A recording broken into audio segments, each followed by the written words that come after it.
kill this intro. Let me kill this intro. What's going on? What's going on? Got my screen laid out a little bit different, so just got to make sure everything is straight. What's going on, Van? Beast, what's up? Harris from Sports, what's up? All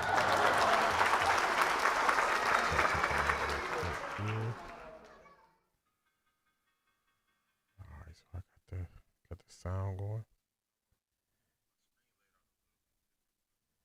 All right, cool. All right, so that's good. The sound is good. The sound is good. How y'all feeling about this game? How y'all feeling? Who y'all liking? Y'all like New England? Y'all like the Browns? Who y'all liking? Okay, please use it.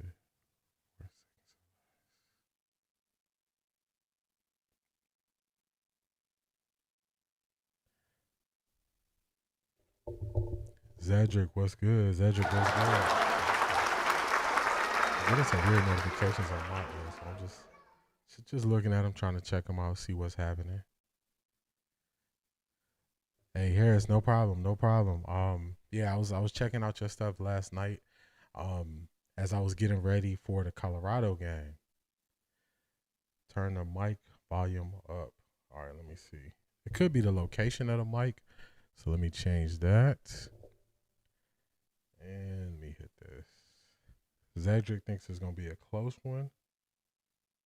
Turn it up here. I got a couple different audio formats, so let me turn it up, make sure it's good here. Make sure that sounds good. Yeah, I'm getting that little error from YouTube, so I hope everything is straight. It's saying I gotta use a different keyframe, so hopefully that's not causing any issues to the stream. Make sure it's good. Let me see how it sounds on my phone real quick. All right, so it seemed like it sounded good. It seemed like we good in there. It seems like we good. It seems like we good. Let me leave that there for a second. Set the phone down. All right, sound okay to you? All right, good, good, good. I want to throw a poll up real quick. Let me throw a poll up. It's almost game time. We got Shedeur Sanders out for the game. He has back tightness. A lot of people question it. One thing I'm not going to question injuries. So if he's not feeling it or if his back is getting tight, I'm just going to accept that. I'm not going to question injuries. We can question a lot of decision making with things pertaining to the Browns, but I'm not going to question injuries. So I'm not going to go that far to question injuries. All right, let me get this poll up.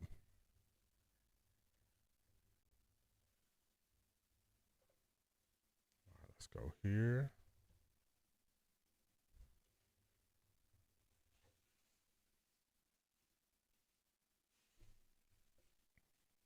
All right, that should put the poll up.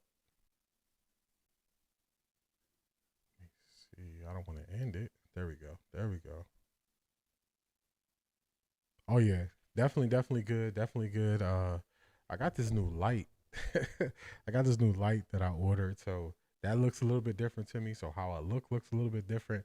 So I'm a creature of habit, man. I change one thing, and I'm feeling thrown off. So I also my screen layout because I wanted to have the game bigger on my main screen. So I'm looking at that. I got the live chat, which is bigger right in front of me.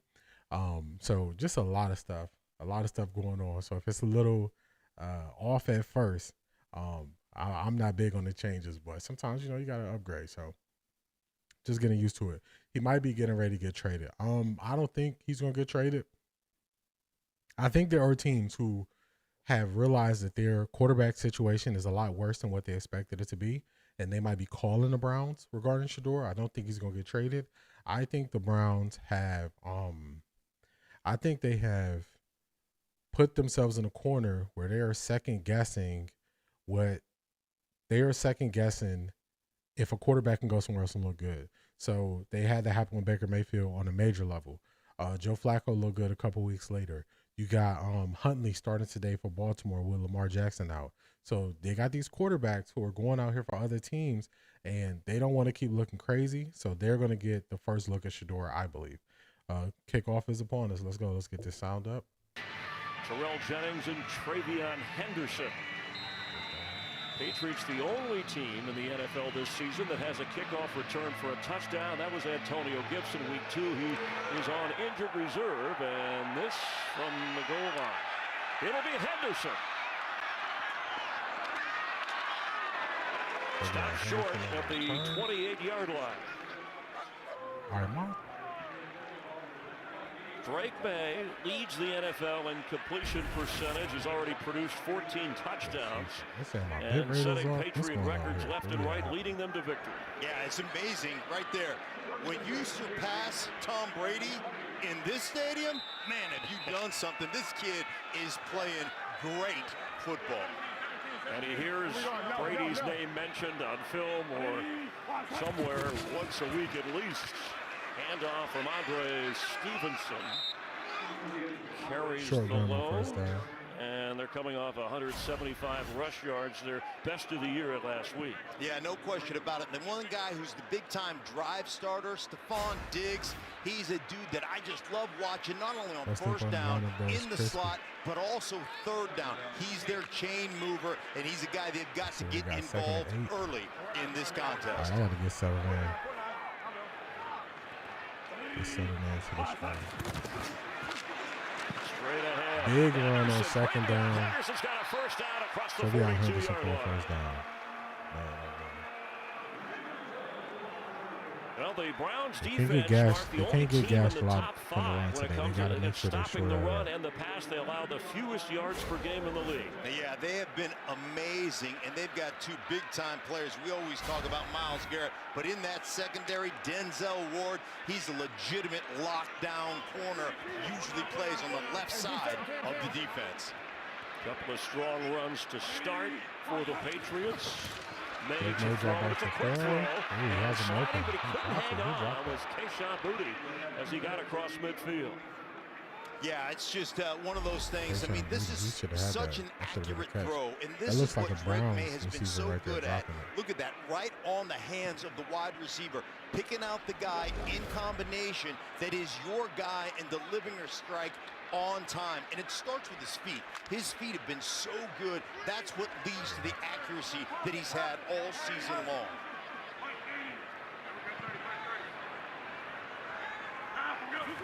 On second down 10 from the pocket, he hangs pressure, in, and then May, who can do this well, will get a first down and glide out of bounds. We got a quarterback who Crossing can into Cleveland territory to the 42-yard who can step up in the pocket, and make plays with their feet.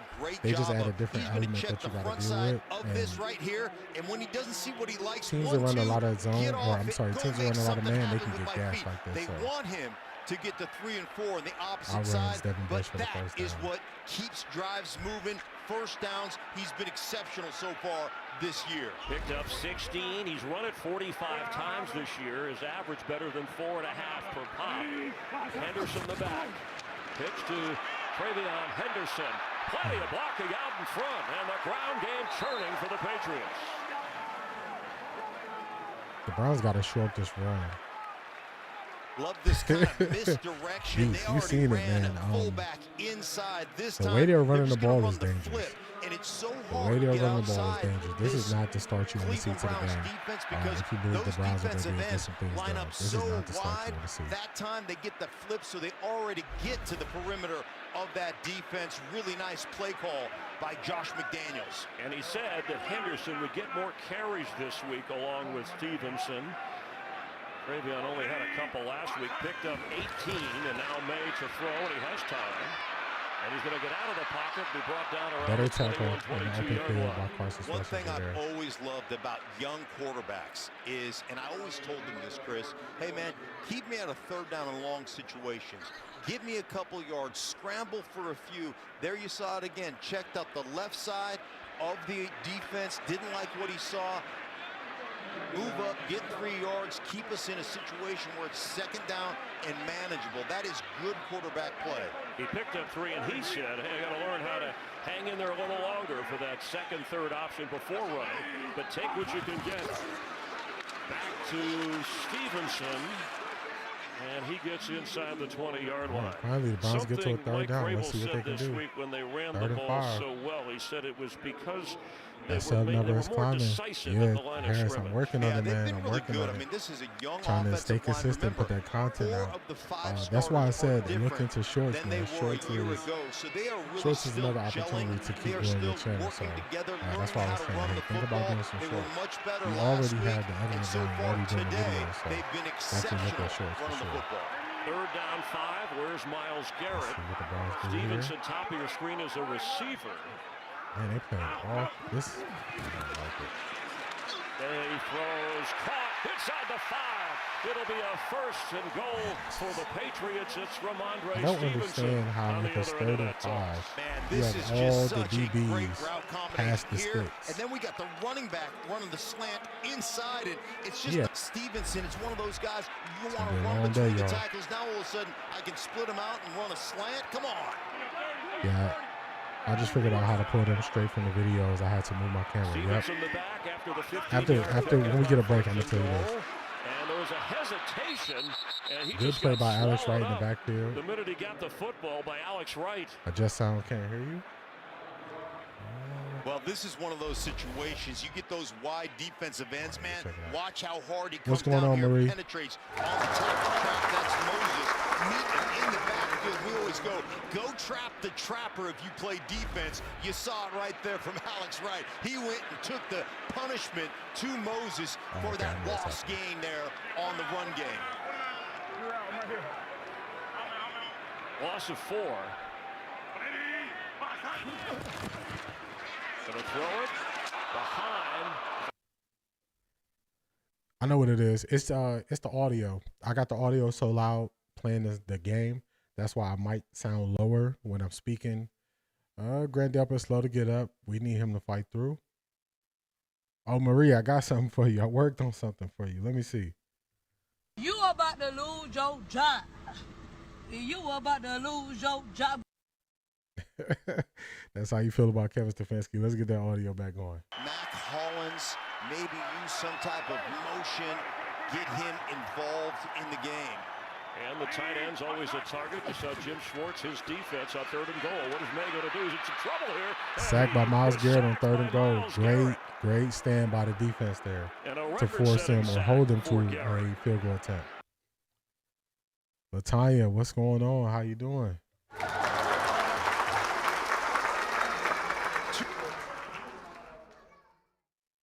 The ability to defeat the first guy, then slap this hand of the second guy, Will Campbell, and still get to the quarterback. Unbelievable work by that guy, 95. He is one of the best I've watched. 108th and a half sack. Fastest player to that mark under the age of 30. And a 36-yard field goal. All right, first drive of the game there. Patriots really moving the ball well up the field. Browns get them go, and they say, hey, we're not going to let you do it. Everyone knows his music. ESPN, be quiet. No one knows the moment. Hey, you can't just be playing ads while I'm talking ESPN. What you got going on here? All right, let's go here. Let's put this here. Okay. Tessa, it's going to be a long day. Yes. Yes, it is. If they're moving the ball that way on the first drive, you want to see how they come back. They got a pretty consistent offense. Is Shedeur going to be on the sideline? I believe he's going to be on the sideline. He won't be dressed since he's inactive. He's not going to be dressed. Bailey Zappe's going to be dressed. He'll just be on the sideline in regular gear. Van, I had a talk with my bot yesterday. Me and the bot, we sat down. I said, hey, look, the way you're doing my people is wrong. So we had a long talk. We worked on it. So I gave the bot some new rules. And I said, look, you got to let my people live. So if you notice, the bot has not been, he ain't been going to nobody. We had a talk. I can't guarantee this for the whole stream. But so far, he's been listening to the rules that I laid out for him. So we're going to see how long it lasts where the bot actually listens and follows instructions. So we're going to see what we could do. We're going to see. Yeah, can't guarantee it, but we're going to try.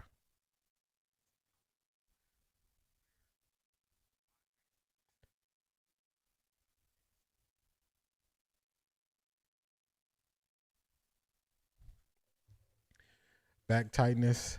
Really, I think Shedor's overworking himself too much. He needs to chill and stop overly practicing. I agree with you there, Beast. I think what he's trying to do is he is trying to stay ready, and that means he is doing more outside of the facility to get himself ready because he's not used to not being the guy. He's not used to not getting the reps, and he's not okay with not getting the reps. So I think that's what's causing them to put in more work. If they don't make Dylan throw this game, is very telling. Tessa, you are on to something.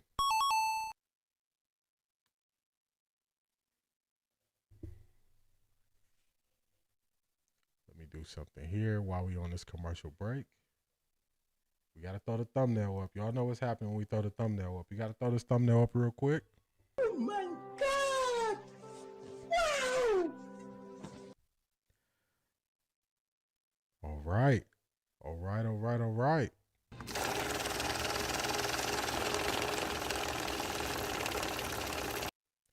First person hitting the Cash App today. This is from Natalie for the Browns win. Okay. I got money. First person hitting the Cash App today saying they believe the Browns is going to win. So we're going to see how this thing turns out. Shout out to Natalie. Everybody put Natalie in the chat. She is the first person to send a donation today. So shout out to her. I got money. All right, let me get this sound back for y'all. I'm not buying the Shedeur back tightness. That's what a massage is for. I don't trust nothing that comes from Cleveland. I totally understand why you feel that way, Marie. I've had back problems for a while now, so I know he could be doing anything and his back could just get tight. So I know definitely it's easy to happen. Shedeur gonna get his opportunity, though. He gonna be good. I agree with that. Gabriel dumps it off to him, and he's tackled right away. Losing yardage.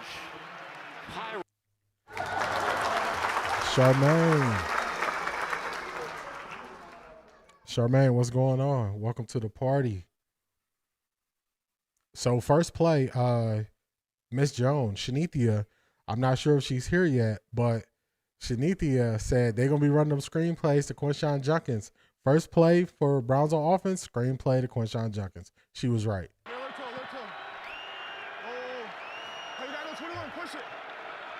Second and 12. Judkins shoved back with a Patriot defense, and they're showing you they have not allowed a running back to run for more than 50 yards in a game this season. No, they do a phenomenal job. It starts up front. Milton Williams, number 97, penetrator, just this. 3rd and 11. This is when the money is made. Y'all know whenever we do the film study, we always look at third downs. It's the first third down of the game. It's a 3rd and long. We're going to see what the Browns dial up here, what they try to do to get this first down. It's looking like zone. They're playing far off. Let's see. Gabriel fires. Catch made by his tight end, who's going to get a first down, the leading receiver on the team. He gets Harold Fanning coming across the field. So it looked like zone to start, and then they went to what looks like a cover one man. It's hard to see on the TV copy, but they had those crossers making it easy, showing their face. A little bit of a pick route on the man that was guarding Harold Fanning, and he makes a throw to Harold Fanning. Let's see if the Browns can keep it up. First down. This kid is become special and a go-to receiver for the young quarterback. Dylan Sampson in the backfield with Judkins. That was a 19-yard pickup, and it's Quinshon Judkins will cross midfield.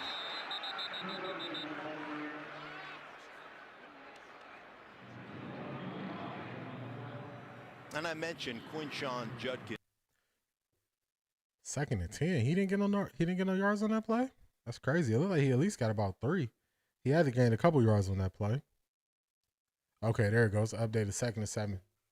Out a nasty 4 yards, like I call them +2 runners. You block it for 2, you get in 4, 4.5. We stay in front of the chains. We stay on schedule as an offense. They need that today. At 25 carries last week, that was his high as a pro. Inside handoff to Corley, and Malachi Corley. Big run. Corley, let's go. 20. Creative play call part of Stefanski, Kevin Stefanski. That's what they got to do. They got to get ways. They got to find ways to get these receivers in the game. And they saw it was man-to-man. And Corley breaks for a big run there. Very creative play. It's more like a jet sweep that he ran. Kevin Stefanski used to run that a couple years ago. We haven't seen that recently. But with teams playing man-to-man, you're going to be able to attack them in that way. So far, Kevin Stefanski is dialing some things up. Kevin Jenkins, the extra lineman, is in from inside the 20 of the Patriots. Gabriel fires, floating for his tight end. He's got it. Harold Fanning, touchdown. Jr. has a Cleveland touchdown. So they load up. They go heavy personnel, assuming the defense is assuming they're going to go run. And they keep catching Harold Fanning coming across the field in these man plays, and they bet on them not keeping eyes on Harold Fanning. They win that play. Oh, they had Harold Fanning in the backfield. That's how they snuck him out here. Okay. That was even more creative. They snuck Harold Fanning out of the backfield, lined him up at fullback. That's how they got him so open. So far, so good. Kevin Stefanski, when he calls a good game, it's usually the first 15 plays. The opening script works out. We're going to see how the game goes, how it progressive. But he's attacking his defense so far with his play calling. Of this season. Let's turn that sound off. So little surprising. I'm surprised that the Browns started off on offense that well, but we're going to see how it goes. We're going to see how it goes throughout the game. 82% of the chat believe the Patriots will win. The Browns are currently up 7-3 early in the game, but we're going to watch this thing play out. We're going to see how it goes. All right, y'all not hitting me with the ad again. Let's get y'all off of there. Did anybody stay up and watch Colorado last night? I was watching that game. It got to 19-0. Man, I turned that game off. I said, y'all not getting me. I don't even know the final score. I know that Colorado lost, but it was not looking good from what I saw early. I just left it alone. I said, man, I cannot keep starting my next day later because I'm staying up to watch this. Colorado really has to do something. They got to do something to their offense and defense. They got to do something.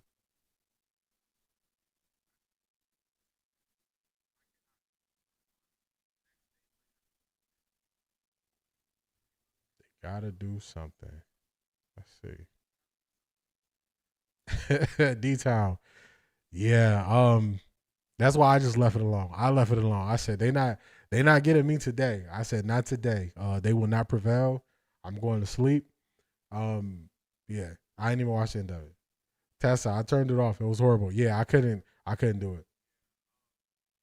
Man, when Utah got their second TD, I turned it off and went to sleep.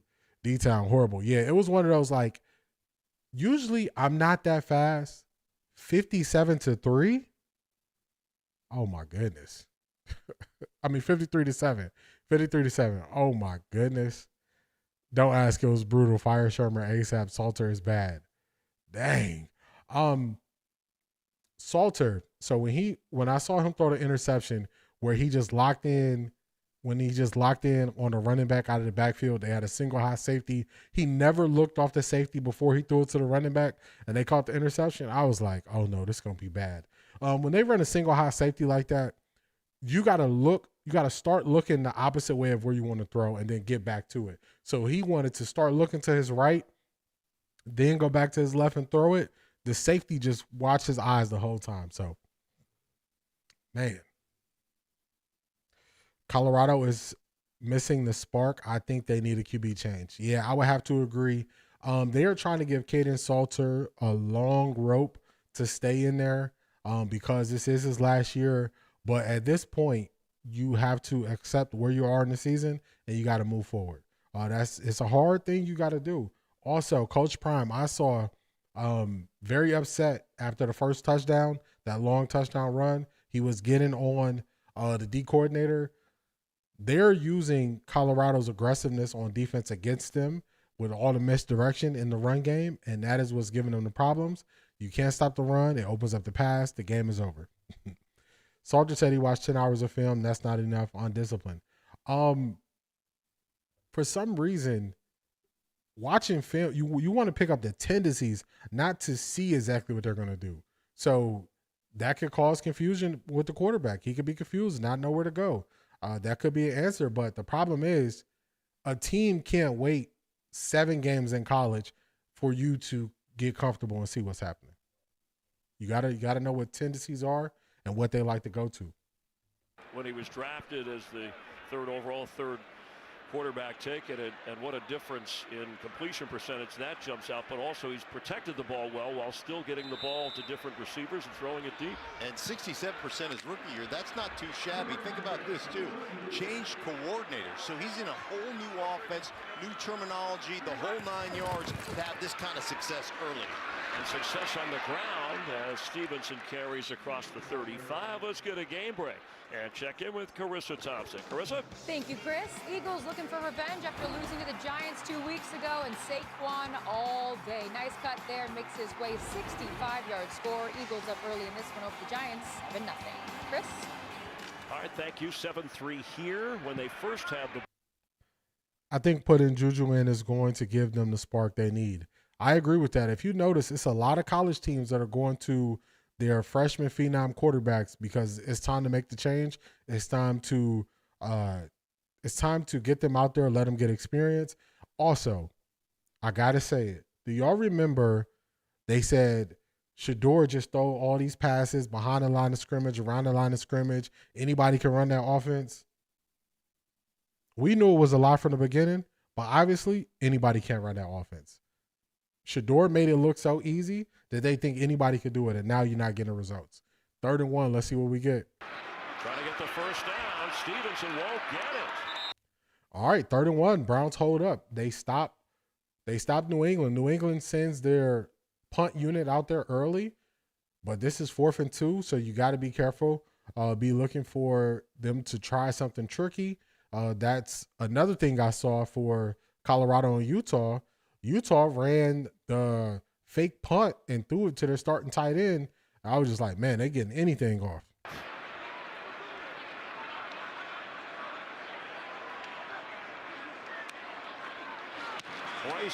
All right, so they do punt it. With a kick in the sunshine, Larverdale, the rookie, is tackled right away. Excellent special teams. There's a flag down after the tackle. All right, late flag there. Let's see what that call is. Maybe face mask or something like that. Let's see what the call is. The Browns go out there for the second drive. Face mask, kicking team number 41. A 15-yard penalty is added on to the end of return. First down.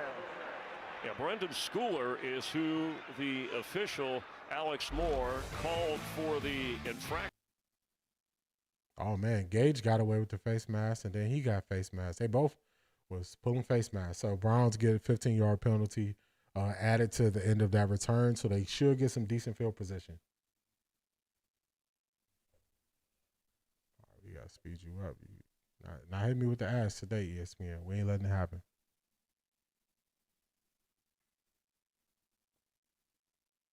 I saw something on X where people put up a post of Shedeur saying, now y'all see why Shedeur had his jersey retired in Colorado.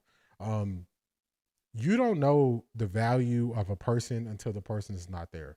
When the person is not there, that's when you can really judge and grade how good they were and what their presence meant to that team and that organization.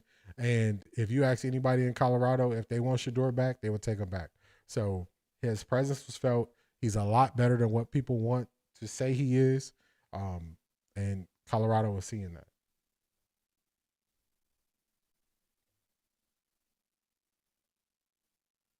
They are seeing it. Also, shout out to, look like we got 140 in the chat. Like, comment, and subscribe. I appreciate the support. Thank you all for being here on this Sunday. We're checking out the Cleveland Browns versus New England Patriots. Browns are lining up for their second offensive possession. Defense looked pretty good on the second drive compared to the first drive. So let's see what the offense can do to follow that up.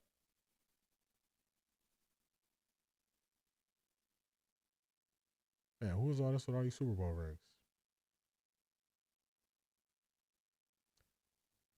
Oh, another talking point. We're going to get into this a little bit more tomorrow. The Cleveland Browns send multiple people to the Alabama-South Carolina game. I'm guessing they were really looking at Ty Simpson. They were really looking at Lenore Sellers. So we're going to break down some of that game tomorrow after we cover all things Browns from the game. So we're going to see how this thing go.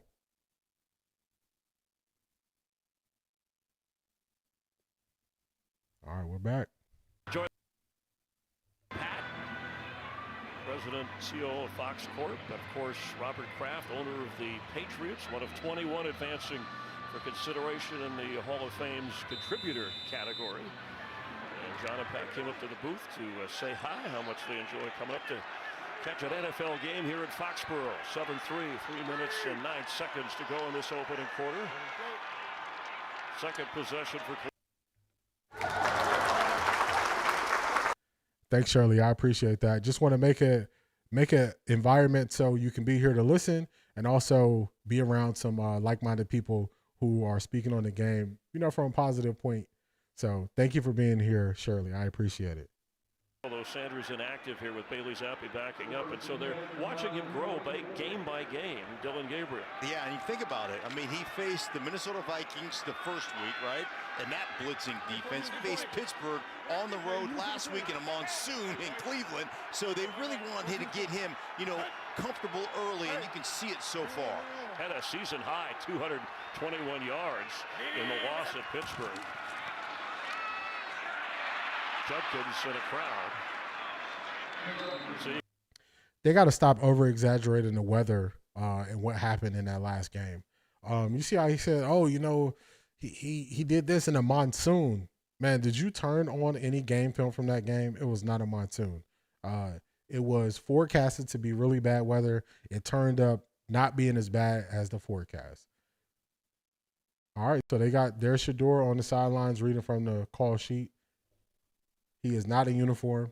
But today, saw Shador Sanders not suiting up on the sideline watching as Dillon Gabriel throws.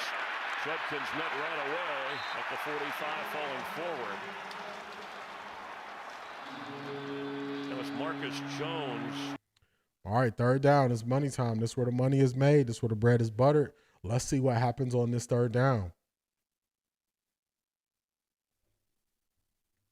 Line of scrimmage, making the tackle, putting you in third down and long, and these are tough positions as an offense. Third down and long, you can face the blitz, you can face all that stuff, all that exotic looks from a defense. Jerome Ford is in. The Browns need 8. Extra pressure coming. Gabriel's throw high. Coverage was good over there anyway, and then all right. Gabriel misses. It looks like Isaiah Bond on the out route sailed out of bounds there. So they don't convert on third down. They were showing a lot of pressure, and they just went to zone afterwards. I'm in Ohio. Weather was good. Yeah, Charmaine, the way people are so loosely speaking on the weather and the impact they had on that game is crazy. And they're doing it from a place of trying to protect how Dillon Gabriel performed. Browns punt it. Patriots will have the ball right about the 16-yard line, and we are going to a commercial break here. So we'll talk through this break. Yeah, the weather definitely wasn't as bad as they made it out to be. Dillon Gabriel looked a lot better, more crisp on that first drive. Second drive, things bogged down. He looked a little bit more like the Dillon Gabriel of normal from what we've seen in his first 3 starts, missing guys high and accuracy being off to the outside. So, one of the New England Patriots cornerbacks spoke this week, and he did give some praise to certain players on the Browns. And then he said he kind of was holding in his laugh and just said, we're going to be waiting on those out routes. So the book is kind of out on what plays that Dillon Gabriel likes to run and throws he likes to make. So the book is out. So now the measure of how good you are is how you perform when they know what you like to do. That's the measure of greatness. We can't measure how somebody performs based on what Tony Grossi says he didn't lose the game. That's not the measure. That is how you measure losers. And if you want to be a winner and if you want to be great, you're measured to a higher standard than that. And that's how we're going to measure it, and that's how we're going to grade play. We're not going to, we're not going to say, he's the best of the losers. That's not what we want to represent us in the quarterback for the Cleveland Browns. I know some people believe that's how a lot of Browns fans look at it because that's how the local media looks at it, but that's not how I look at it. I look at it like, you want to be great, you want to perform, and that's the standard we're going to hold you to. Not the best loser. Nah, that ain't going to work. That ain't going to cut it. That's not going to cut it. So we got 74% still on the Patriots side. I believe it was at 82%, believing the Patriots would win the game. Came down a little bit. It's at 74% on the Patriots. So we're going to see what they do. Let's hear what they're saying about Drake May. Developed at first in completion percentage, second in passer rate. This is through obviously week 7 here. The deep throws too, he's connected on that. He's passed for 200 yards or more in all 7 games. That's tied for most in the league this year with Daniel Jones. Yeah, he's been amazing, and this is what you want. Classically trained quarterback. His dad played quarterback at UNC. He played quarterback there. He's a quarterback that happens to be a great athlete. In college football, so many times, Chris, you're trying to get a great athlete and make him a quarterback.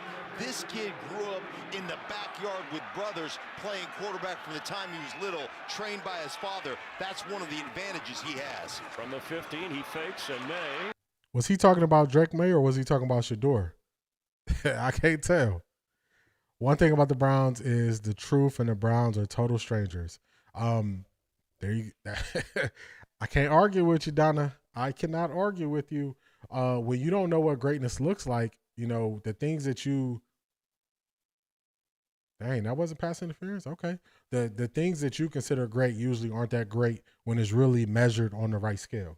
What a great route and what a great throw. Pickup of 15. Ramondre Stevenson, the back, fake to him, rolling again, throwing again, completing here with a move, and across the 35, brought down at the 37-yard line. A completion as the first quarter winds down, and the drive will keep moving on a second down. Yeah, Maria, it's kind of telling once you listen because they hype up other guys for things that they put as a question mark with Shador. And I'm like, it sounds like you describing Shador. Oh, he came from a football family. He was taught the game of football at a young age. He was playing quarterback for a long time. Isn't that all the stuff they said they questioned about Shador, if Shador could be good in NFL because how close he was to his dad and being coached by his dad? I don't know. Sometimes you just got to think like, hey, what are we doing here? What are we doing? Patriots, when we return, it's going to be the beginning of the second quarter. Patriots are losing. They got 3. Browns have 7. But they're moving the ball better on this drive. So we're going to look and see how things turn out for this drive. This drive is looking a little bit better for the Patriots offense. Time of possession so far. I believe he was talking about Daniel Jones. I could be wrong. He was talking about Drake May. The quarterback for the Patriots. But just a lot of the stuff is it's a double standard. A lot of the stuff is a double standard, Latanya. Just some things that they knock Shador for and praise others for. It's kind of crazy. Especially that's Mark Schlereth. Mark Schlereth was on a show on Fox Sports 1. He was on one of the 4 shows that were canceled from Fox Sports 1 before the season. And the way that they used to talk about Shador on that show, they didn't have many positives to say. I'll just say that about Shador. They didn't have many positives.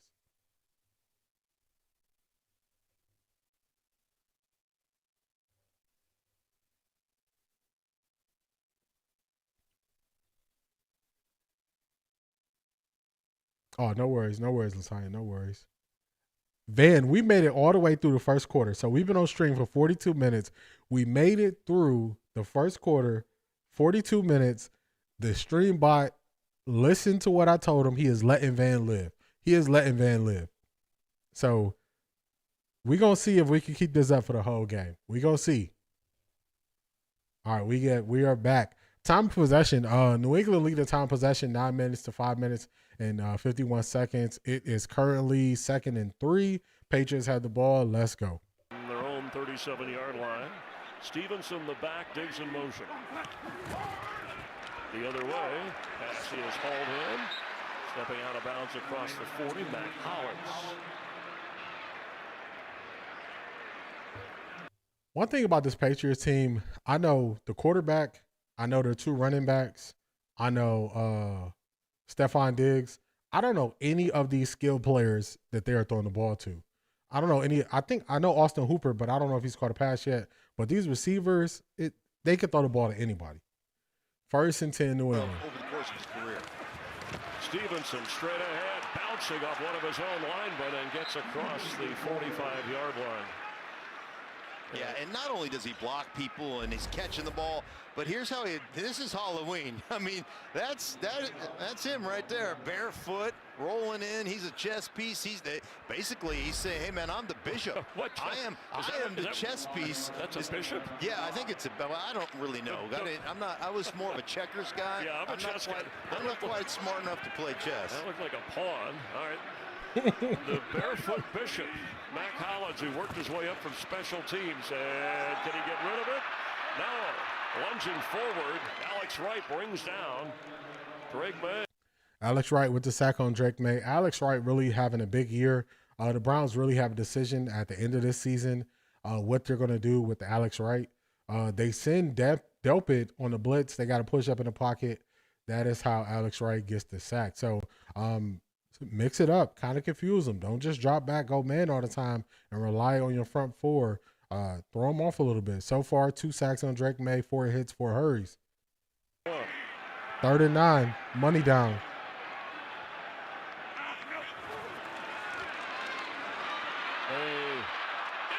Intercepted. Carson Schlesinger with the interception. And he'll return it inside the 35 of New England. The rookie. I don't know how Drake May didn't see Carson Schlesinger right there.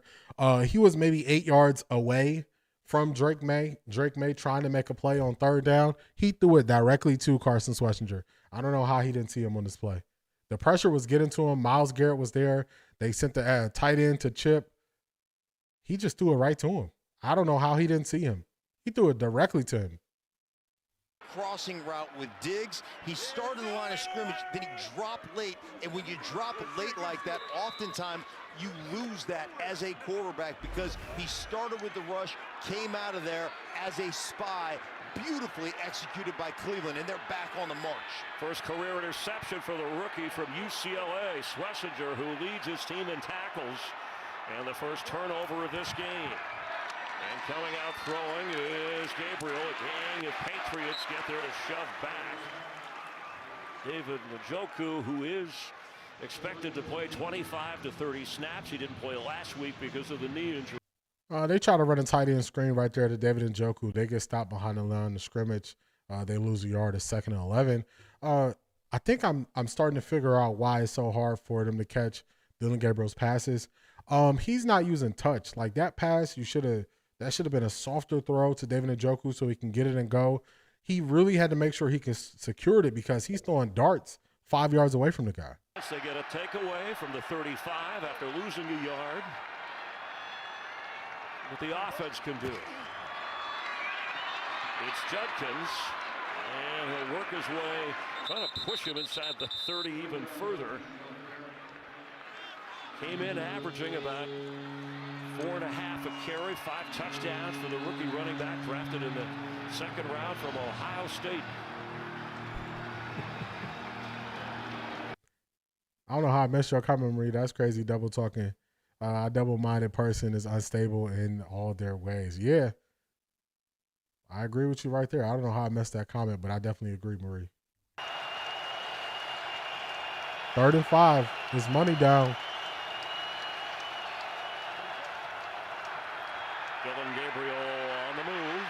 Dylan flush to his left. And caught it, but out of bounds.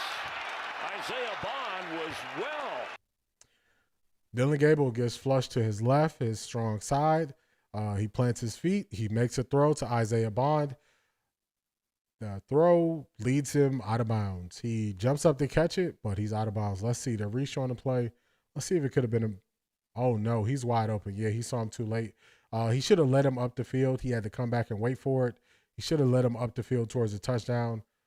Instead, he leads him to the sideline, which usually is a safer throw.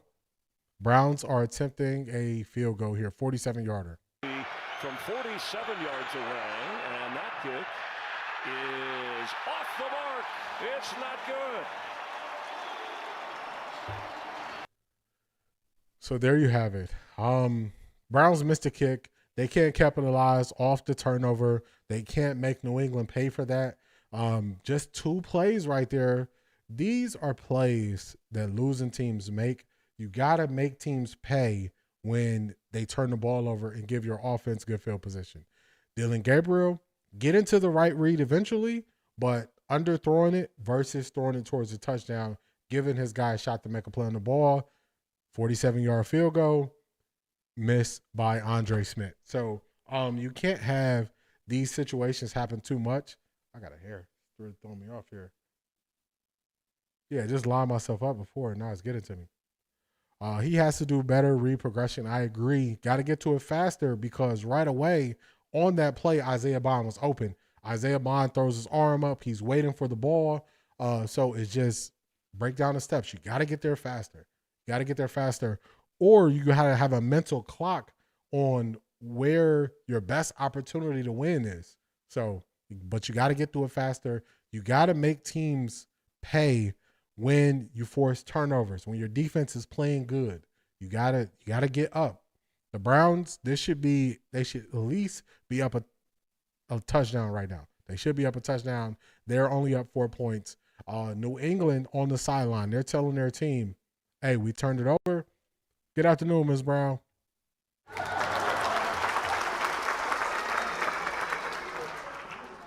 New England coaches are telling their team, hey, flush that turnover. That turnover doesn't matter. It happened. We got to do better, but it didn't hurt us. Our defense held us down. They don't get any points off of it, and we just keep it going forward. So you are setting it up so the opposing team can coach off of you not being able to take advantage of mistakes. So they just say, hey, wash it away. It was a mistake. You didn't see the linebacker drop out in coverage under the crossing route to Diggs. Water under the bridge because they couldn't make us pay for it. So you can't have too many of those situations. You got to get the points. Got to get points. So we're going to see how the Browns defense comes out. The Browns defense is really playing a tough game here because you thought they were going to give up a touchdown on that first drive. They don't. They force a turnover. Nothing they could do with it. So let's see what happens. Let's see what happens with the Browns defense on this next drive. Coming in, he had not thrown an interception. But the defense held and the field goal missed, so it stays a 7-3 Browns lead. From their own 37, Trevion Henderson the back, May looking to throw. And eventually will toss it out of bounds.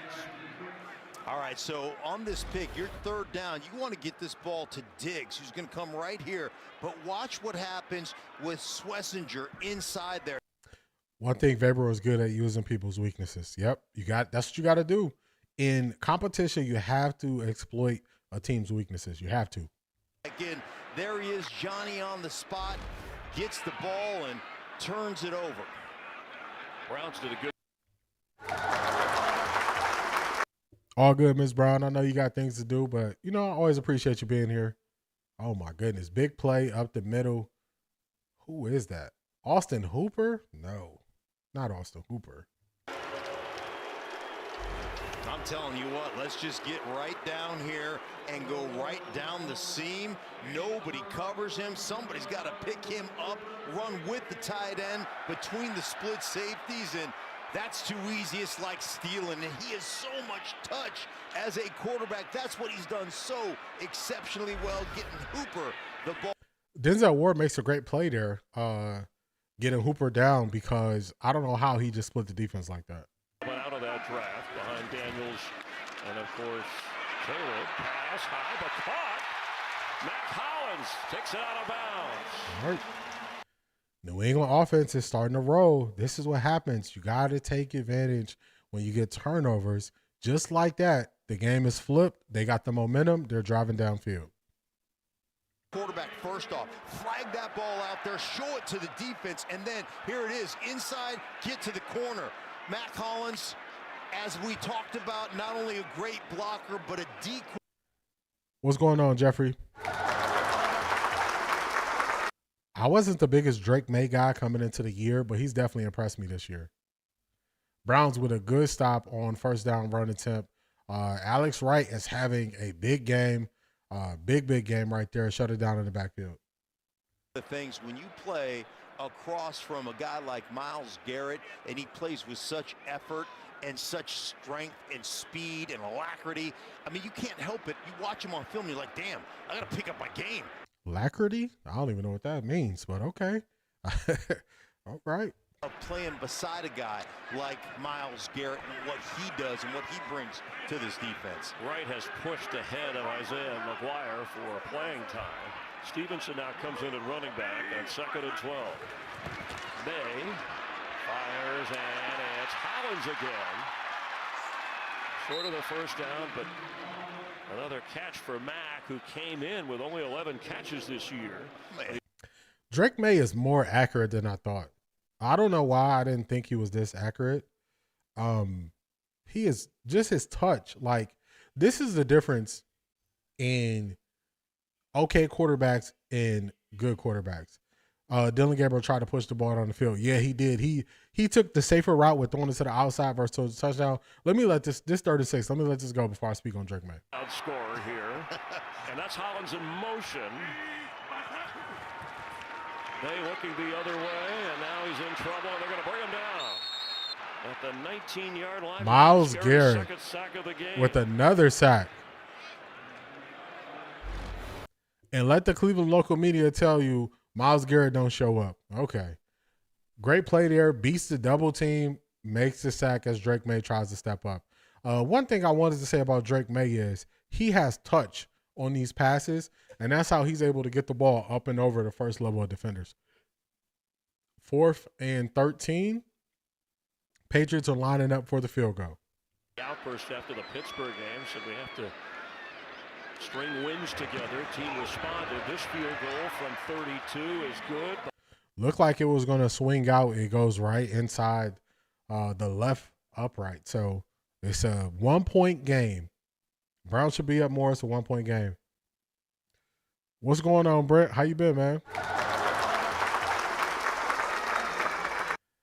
This is looking more of a winnable game than I thought. I didn't think the Browns really had a good shot coming into this game. I know some quarterbacks or some teams who haven't been the best have been able to put up points. I'm definitely surprised with how the Browns have been able, how they moved the ball on that first drive and how they're keeping this thing close. I thought they would struggle a little bit more with the Patriots offense, but the Patriots offense is moving the ball up and down the field. They've possessed the ball longer, but they're holding them to field goals. So they are giving the Browns offense a chance. They're giving them a chance to stay in the game. They're giving them opportunities to take advantage of it. So we just got to see what they do with it. We got to see the offense pay the defense back for keeping this game close.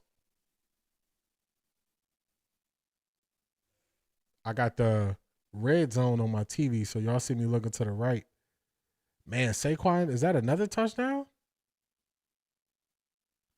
I don't know if that was a touchdown or a 2-point conversion, but Saquon might have just picked up his second touchdown against his former team, the Giants.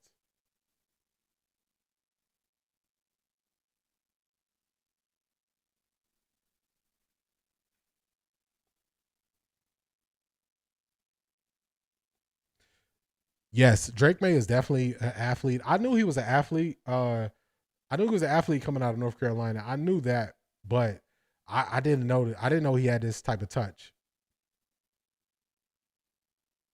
His touch on these passes is what I'm really impressed by so far in this game with Drake May.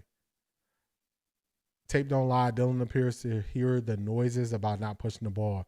Yes, he did it. I said you got to push the ball downfield. You got to open it up so you can create more room to run the ball. Tim Moss scores a bit of a surprise. I agree with you there. He did take that shot to Isaiah Bond. He took the little bit safer of approach. Since it was a busted coverage and he was open right away, you want to see him get to the point where he's throwing that. He's leading him into the touchdown versus leading him to the sideline.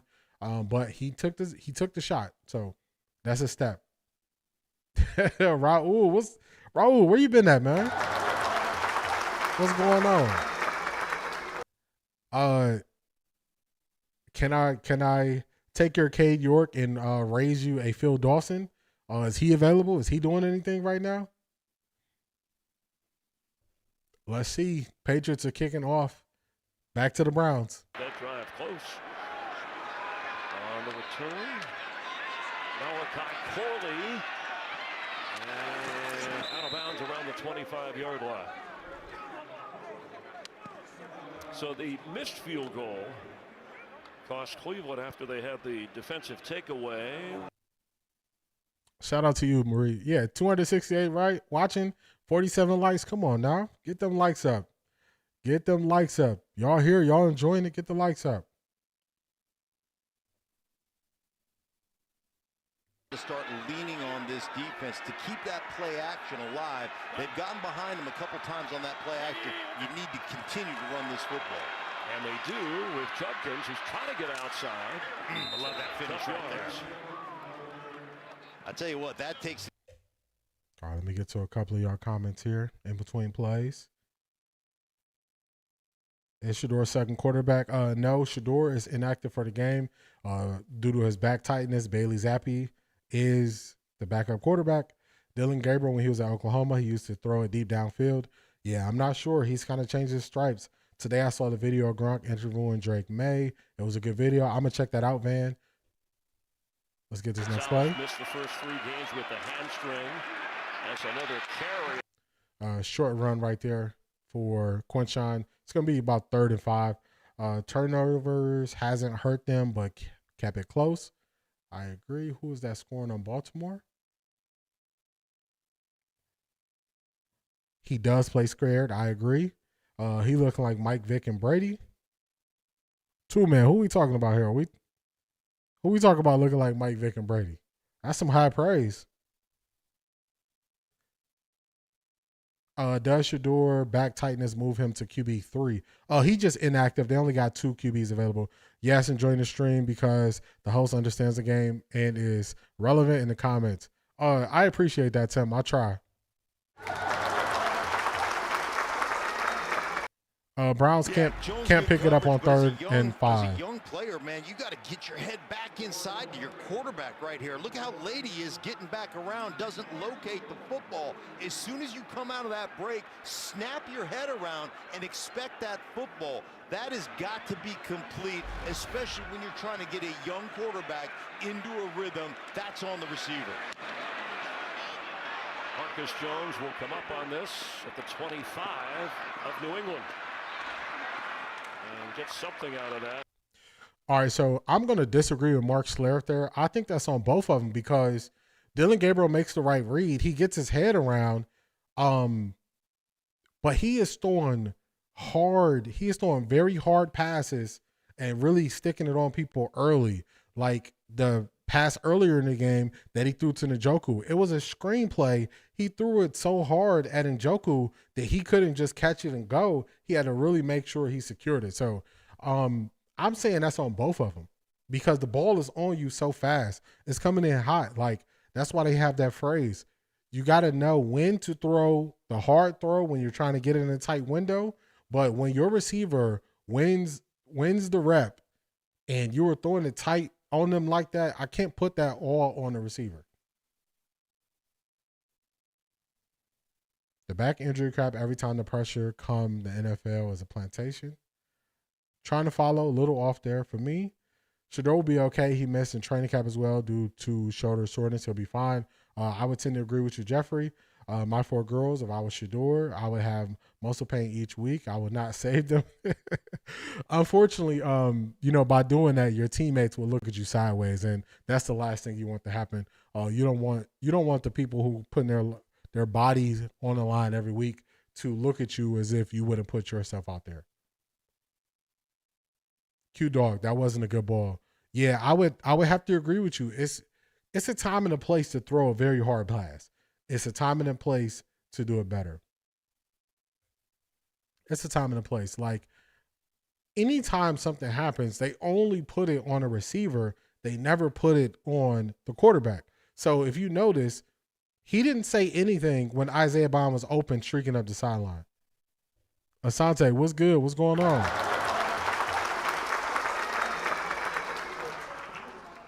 It's all caps. Shedeur is fine. Stefanski just got his way today, but God has the final say. It's the only reason I'm here. The game is basic, rule simple. Beat the dude in front of you. Really simple. There you go. There you go. There you go. I'm with you, Tim. They never put it on the quarterback. So they didn't put it on the quarterback when he had Isaiah Bond streaking up the sideline and he let him outside. The announcers are even protecting Brucey. Yeah, like, I think Shedeur is better than Dylan Gabriel. But when Dylan Gabriel does something well, I say he does it well. I'm not looking for every opportunity to try to protect the quarterback.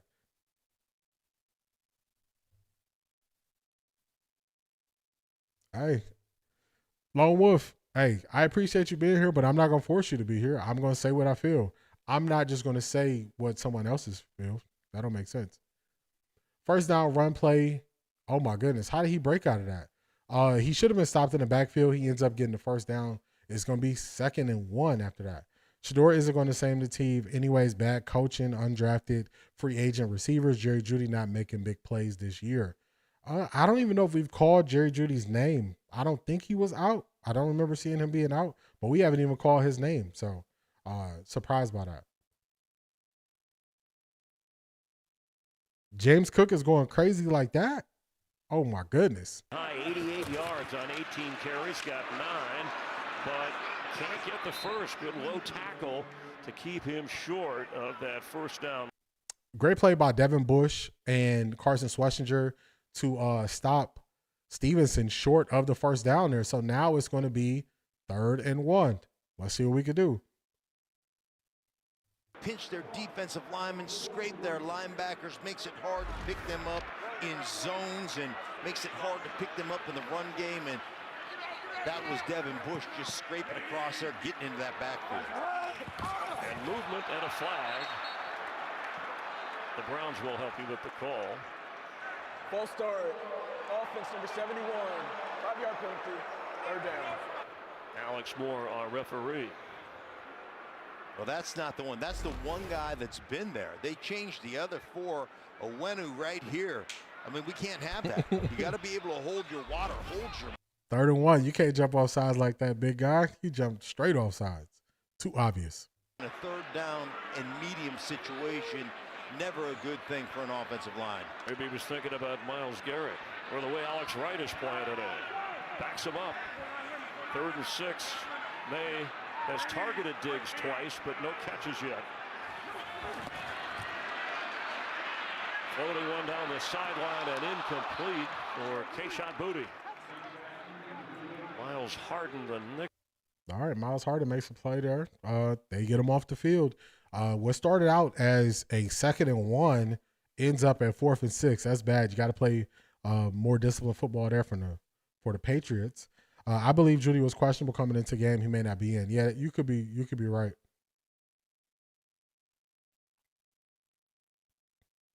Oh, we got a weather warning over here in Ohio for freezing temperatures. Man, oh man. That is part of the reason why I moved out of Ohio. It was just, all right, New England punted into the end zone. It'll be Browns ball when the game resumes. That's part of the reason why I moved out of Ohio. I moved out of Ohio because my last apartment, my pipes kept bursting because you know how you gotta, like, when it gets to freezing, you gotta leave the water just kind of trickling out just so the pipes don't freeze. I didn't do that 2 times. Pipes burst 2 times. Plumber had to come 2 times. I was like, I'm not doing this no more. I'm not dealing with this weather, this is not the way to live. So I got up out of there.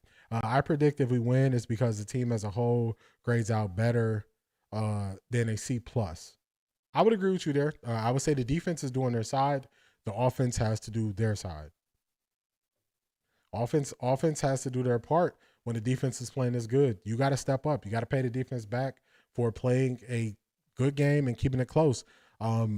Just based on how the Patriots have had the ball for longer and the way they've been moving up the field, for this to be a 1-point game, the Patriots also have a turnover. I mean, you got to give some to the defense there. I want the defense to win the game to prove it's not Gabriel winning it for the Browns. They're going to give him some of the credit.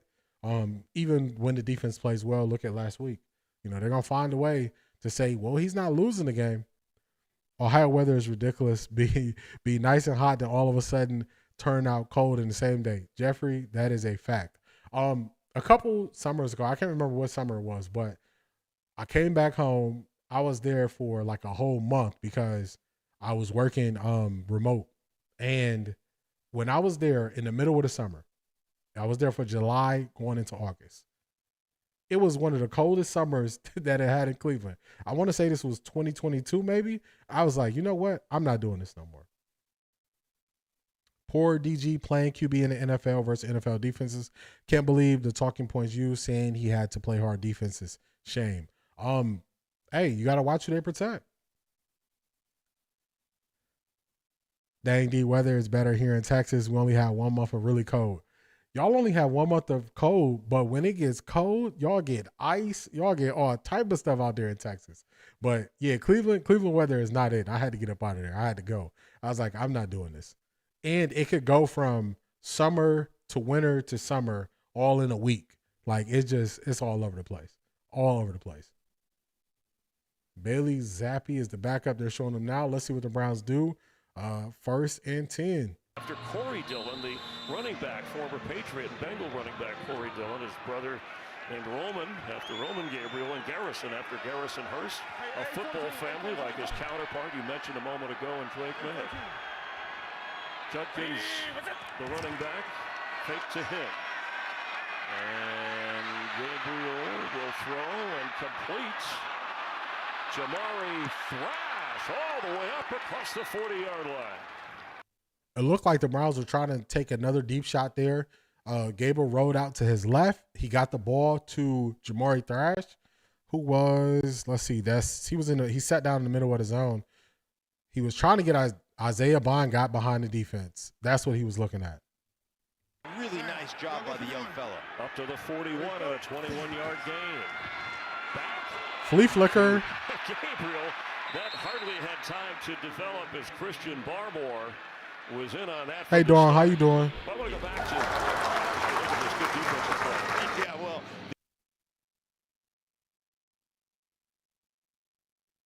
Let's go back to that and put that one in the trash can. The Browns run a flea flicker into a tight end screen. What are they doing? Some of these play calls they getting strange. I still think we should get a veteran quarterback. I can't disagree there. I was born and raised in Cleveland. Yeah, Sante, you know about that weather. Sounds like Louisiana weather. I've heard Louisiana has some rough weather, especially with the humidity. On a 2nd and 10, Quinshon Judkins, can he get away? A clear answer from the Patriot defense.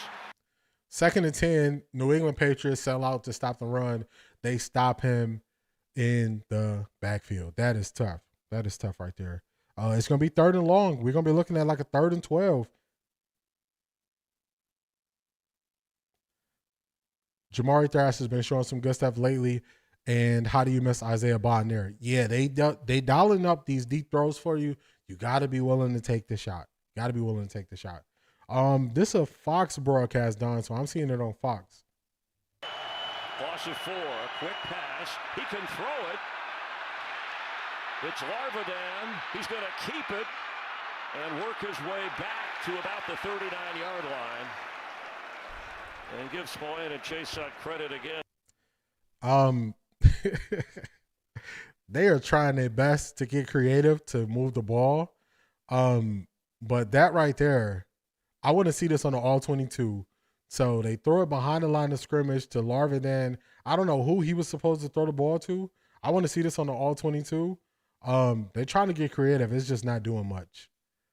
You can get 4 seasons of weather in one day in Cleveland. That's a fact. Browns punt the ball off there to New England Patriots. They get stopped. Tessa, he has to throw the ball. Yeah, he got to throw it deep. Yeah, he took the one shot to Isaiah Bond on the left. But he has to throw it. When Isaiah Bond gets behind the 3 deep safeties, you got to get the ball to him. You have to. And he had time to get the ball to him too. So, gotta get it deep. You cannot let teams linger around and keep it close, especially when you're on the road. You can't do it.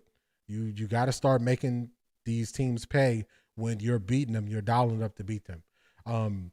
Also, Asante, funny thing, I keep a winter coat at my parents' house in Cleveland when I come home and visit, just in case. What type of plays are being called? They doing some of everything, man. They doing some trickery. They trying to do some misdirection. They going deep in the playbook. But none of that matters when you get the deep play open. You got to take the deep play when it's open. 2-minute warning here, y'all. So you got to take the deep play when the deep play is open. When that play is open, you got to take it. Cam Scatterbull just got injured. It was bad. Oh, let me see. I got the red zone on. Let me see if they show it on the red zone.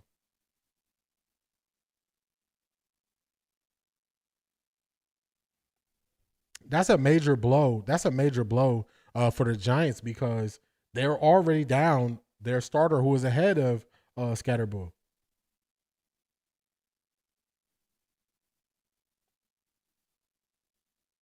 All right, I'm going to wait for him to show it on red zone. Man, that's not good.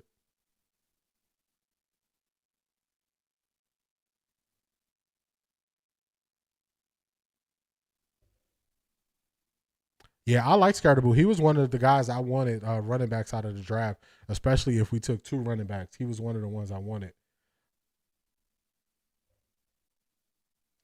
I wonder if Tommy Reese took over to provide calling because this doesn't look like Kevin's playbook. Season ending. Man, is that bad for him? That sucks. Some of this stuff, so the jet sweep that they ran to Corley early, that was old Kevin Stefanski. He used to run stuff like that a lot. Maybe it's him with the flea flicker stuff because I don't remember if the Browns really. Yeah, I can remember when we had Nick Chubb, we did run some flea flicker stuff, especially if a trick play ends up in a tight end screen. That's a Kevin Stefanski thing because Kevin Stefanski is all about the tight end screen. Maybe some of these deep play calls where they're actually beating the zone, that might be Tommy Rees' influence because Tommy Rees had some influence into last week's play calls, and you see it was different. All right, so they just skip past it on the red zone. I like Scatterbull from college. I don't like the Giants. Yeah, you're a Cowboys fan, so I know you don't like the Giants, Marie. What is Dylan doing so far? Dylan Gabriel's first drive was good. From there, it hasn't been much. Barkley is getting down. Yeah, I saw Saquon had 2 touchdowns early. He had like a 65-yard run at the very beginning of the game. So he is making the Giants pay. They shouted out earlier, it's bad. Oh, no. Man, that sucks for Cam Scatterbull. I like him. Chris Myers is a Barry Landis production. Directed by Malibu Mitch, and the numbers on May from last week to today. That pick didn't result in any points though. All 3 timeouts each team. Send the safety blitz, they pick it up. And he's got Diggs. He got Diggs. To the game, but not much. Tommy Rees, the reason we brought him in is because he knew Kevin's offense. He just added more to it. Yeah, you could be right. You could be right.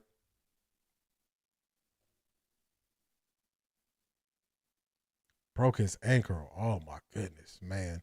Yeah, he's done for the year. That sucks. That sucks for Scatterbull.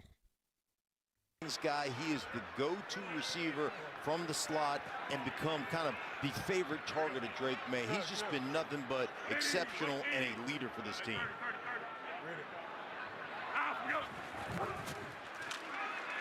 May On the move. Oh, open. He's got it. Demario Douglas. Inside the 40 and moving. Falls down around the 32 of Cleveland. Had that great one-handed grab last week, and he gets open here. Scatterbull's old school fullback. You hit hard, play fun. It's hard to watch. Yeah, Tuman, I agree with that. The Eagles also fumbled a tush push, but the ref said it wasn't a fumble. Wow. They don't know how to officiate the tush push.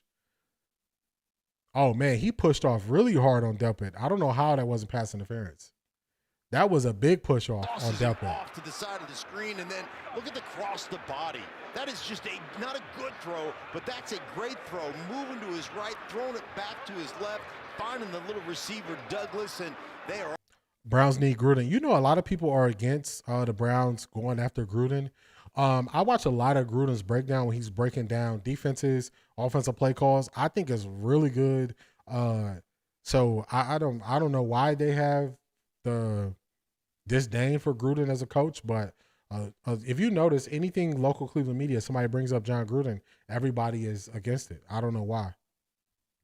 So it just doesn't have to be on film or on the grease board. You can say, hey, in this situation, if they're playing this, I want you to go here with the football. He can visualize that, and he executes it perfectly. Patriots did use a timeout. They'll have 2 remaining.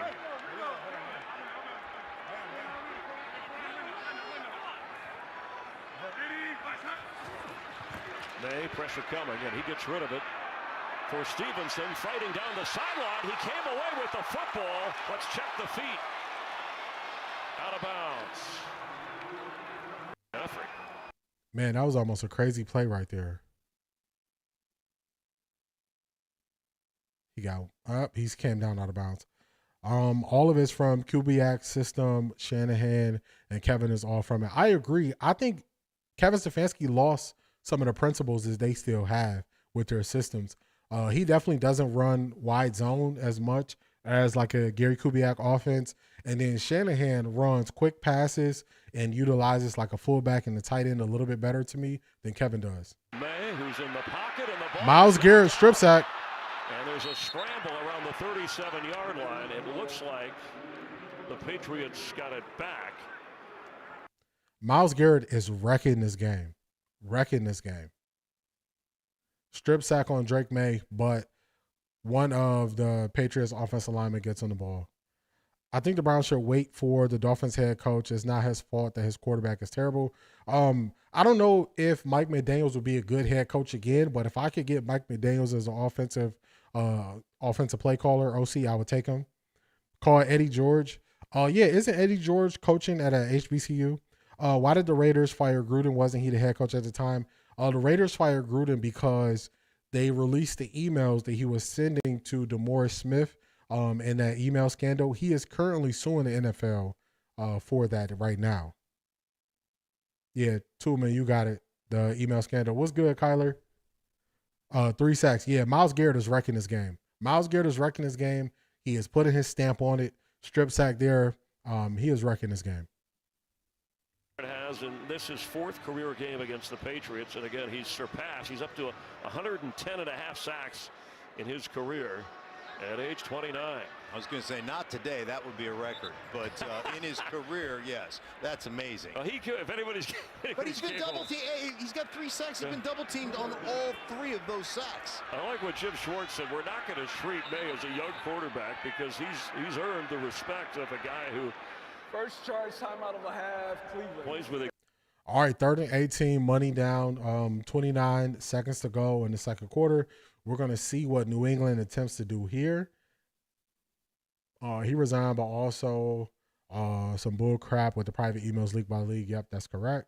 Gruden in the NFL is having some legal issues, so Gruden may not come back. Jeffrey, that's true. Also, he won, so they're not going to go to arbitration. It's going to be in open court. The league is trying to get it in arbitration. He's going to win, just take years, and the league will probably settle to keep their dirty laundry secret. I think they could probably pay off most people, but because of his public embarrassment and he still can live and talk about football, I think he might take this thing all the way out. I don't know if Gruden will be willing to settle.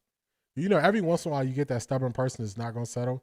Why isn't Mike Hall getting opportunities to play the end? He's quick enough. He's only 285. I'm not sure.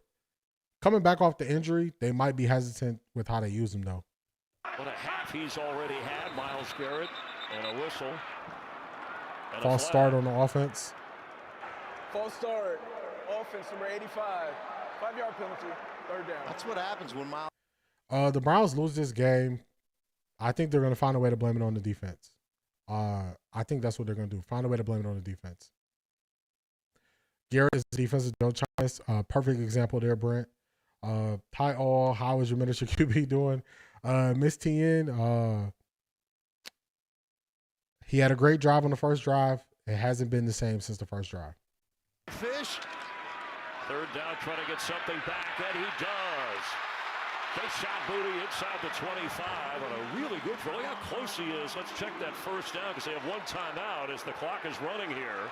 But it's fourth down. They're at the 24. And do they use? How do you let them pick up? How do you let them pick up 20 yards or 21 yards on 3rd and 23 and get in field goal position? This is crazy.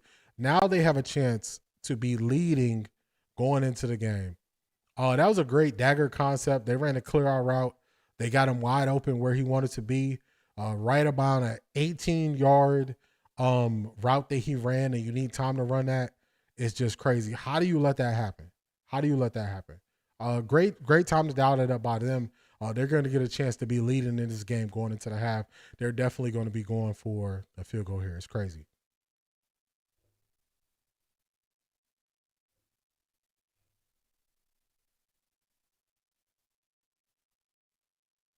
Myles Garrett.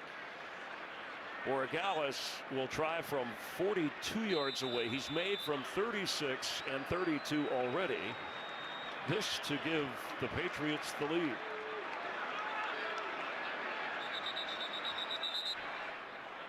And the Browns. All right, Browns try to ice the kicker. Let's get to some of y'all comments before we get this kick. Yep, Tooman, I agree with you. There's a pride thing. He don't want to settle. They embarrassed him. Yeah, people act like a defense can't give up a touchdown or a field goal drive. I just shake my head to it. Yeah, they always blame the defense. It's the easy thing to do. But $500 million does go a long way.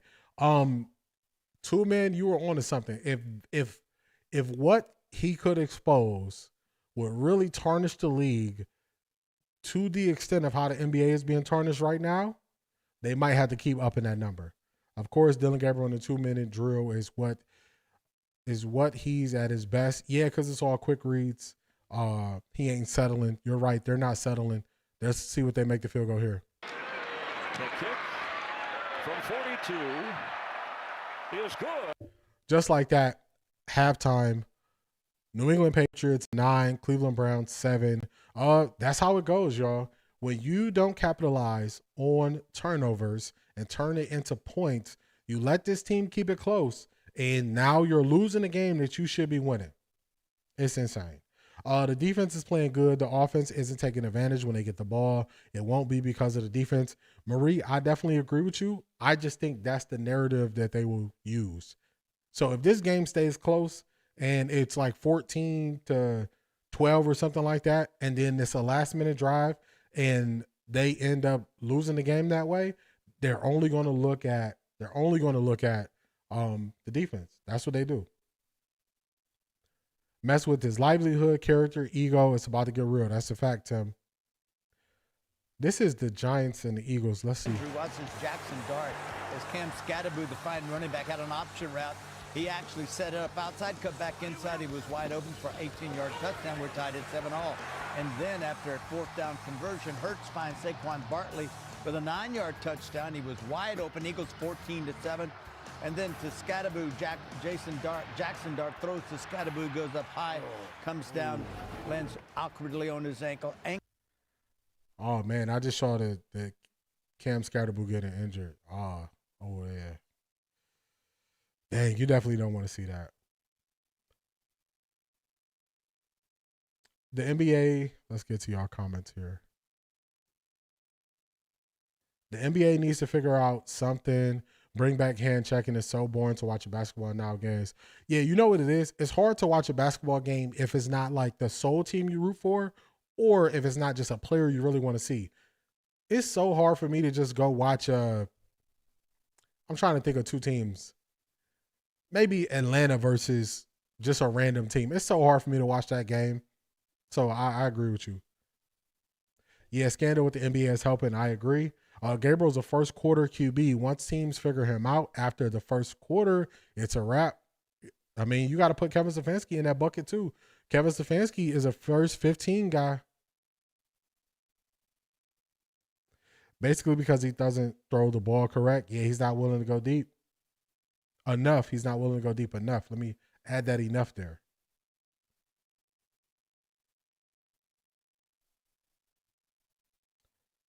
Yeah, like I could watch a Golden State because they got some good players. You can always want to see Steph. But and the NBA is actually basketball is my favorite sport. So just a person whose favorite sport is basketball, and I'm saying it's hard for me to watch some of these teams, it's not like that. Browns just don't have that killer spirit. You are so correct in that assessment, Brent. When you have a team on the ropes, they had the Patriots and this young quarterback on the ropes in this game after he threw that interception. You want to put more pressure on them. So after that interception, you need to take that thing in and score a touchdown to put the pressure on them. Pressure is not only Myles Garrett rushing at you. Pressure is also when a team knows they're playing from behind. That adds a certain level of pressure. So that's where you got to get to. You got to keep making them pay for their mistakes. You have to. I don't think we made a mistake passing up on Jackson Dart. Mason Graham is good. I get it. But we had other defensive tackles that played just as good. I got to agree with you there. And that's why Myles Garrett is sacking like crazy today. He know Gabriel can't throw deep enough. The defense knows that they're playing for pride. They're playing for their reputation. And they're putting it all out there. The defense is every week. The defense, in most cases, is putting you in a position where you can still win the game. And they're just laying it out there on the platter to say, offense, what you going to do? When are you going to join the party of trying to play winning football? And then if you notice, the announcers only go to the receivers. They never go to Dylan Gabriel miss when Isaiah Bond got behind the three defenders. They never call out when he's missing a read. So it just shows you, watch who they protect.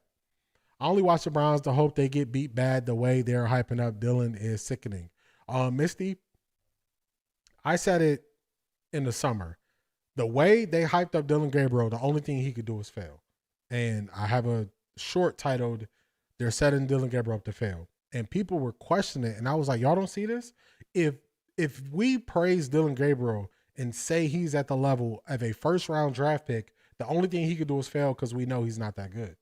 So that's what they did. That's why people are hypercritical of Dylan Gabriel. And in the meantime, with hyping up Dylan Gabriel, they always took shots at Shedeur.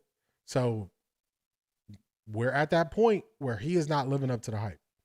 NBA isn't fun to watch anymore. I'm from the primetime Lakers, Larry Bird, Celtic, Jordan Bulls, when every game was amazing to watch. Game today, people don't play defense. Watching two teams brick. Tubman, it's definitely something to it. Just even look at this. The last very good NBA All-Star game was when Stephon Marbury and Allen Iverson brought the East back. That was the last good All-Star game. I have that somewhere on a VHS tape because that's how we used to record stuff. I got a VHS of that actual All-Star game. That was the last good All-Star game. So even that tells you how the game is now. I think it's more on Kevin that it is Dylan Gabriel because Kevin preaches don't turn the ball over. Yes. Jeffrey, there is something to that. He is preaching don't turn the ball over, don't take chances, don't risk it. So much so that he is making them overthink when they go out there to play. They are overthinking it and they are taking the check down, throwing the ball out of bounds. They are doing other things instead of staying aggressive. To play aggressive and take advantage of mistakes that the defense makes, you're going to have, there's some risk involved with that. There's some risk involved with that. And in his offense, quarterbacks play to not make mistakes. They never take the risk. Look at Joe Flacco. Joe Flacco don't look the same. I think the Bengals are winning 24-10 against the Jets, or 24-14, somewhere like that. So Joe Flacco, they're winning 24-10 against the Jets. Joe Flacco doesn't look how he looked in Cleveland. And everybody points to, oh, look at the receivers. You got to look at the system that they're playing in. So much is about the system, and that's where they miss. People don't play defense because they're not allowed to in the NBA. That's why I said hand checkers should come back. Jeffrey, they have opened the game up so much for the offense, and you got to have that balance. You got to have that balance where you're leaning too far in the offensive way. You eliminate defense, and then everybody criticizes the defense is not there. So if they could have hand checking where you can steer where a guy's going, when a guy gets to the paint, they'll think twice about it. And that could change the game. So I agree with you there. Just saw the Dylan TD dude was open. Yes. Tim, are you talking about the Isaiah Bond one he missed where he threw it outside? Or are you talking about when Harold Fanning came out the backfield for the touchdown, the one he actually got? Pushadora, he's never scared. Marie, I agree. He going to take the chance. He going to throw it up there. What's happening is when people are breaking down the film, they are seeing Kevin Stefanski does have his issues with his play calling. They are seeing that. But what they're also seeing is there are plays to be made. I'm not saying you're going to throw for 400 yards, but plays are there for the taking where you could be putting up more points. Joe Flacco, he wasn't pushing the ball downfield when he was here. That's why I blame it more on Kevin than Dylan Gabriel. Yeah, it's something. It's something to it because Joe Flacco just he looks like a different quarterback. No one out there taking over the game, being all NBA offensive defense like Kobe used to. Heck, remember the old Pistons. D is key to making things interesting. Yeah, that Pistons team, man, they would beat you 75-82. It was some ugly basketball, but it was no easy buckets. I would say the closest thing the NBA has to that throwback style of player is Shai Gilgeous-Alexander. Shai Gilgeous-Alexander is the closest thing you have. He's a two-way player. He plays in the mid-range. He doesn't shoot a ton of threes. He drives to the basket. The end of games, it's all on him. Just look at what he's doing in the first 3 games this year. He's putting that team on his back. So Shai is the closest thing we have. I pray the coach gets fired. Yeah, it's only so long Alicia's going to have. I said this a while ago that the star players on defense will be the ones where even if the owner wants to keep the coach, the star players on defense can be the ones that say, hey, he's not it. Is Shedeur still on the injury list? He is. He is inactive for today's game. James Cook, 12 for 154, 1 TD at halftime. It's crazy. I saw that was kind of a low-scoring game. Or actually, it's not as low-scoring. It's 19-3 now. They just showed it on Red Zone. James Cook is going off. SGA, my issue with him is he gets a lot of tic-tac-y calls. He just falls down and gets a call. That's part of it, but also defenders aren't disciplined when guarding SGA. Defenders get frustrated too fast from him getting the whistle. He getting a superstar whistle. Everybody remembers Michael Jordan saying, hey, you missed it. He hit me right there. And the ref said, oh, he did? All right, foul. So superstars always get the whistle.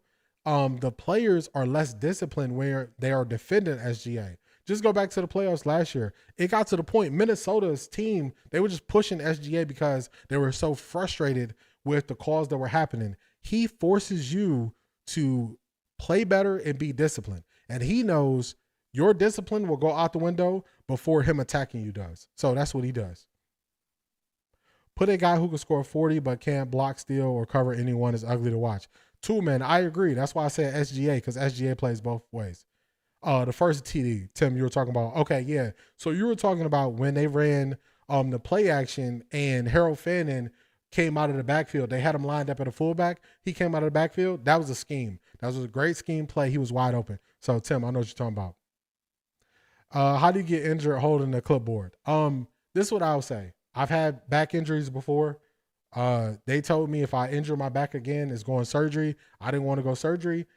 If you have a history of certain type of back problems, I can hurt myself brushing my teeth if I bend the wrong way. I can hurt myself getting out of bed. I can twist the wrong way getting out the car. So once you have certain back problems, you can injure yourself walking.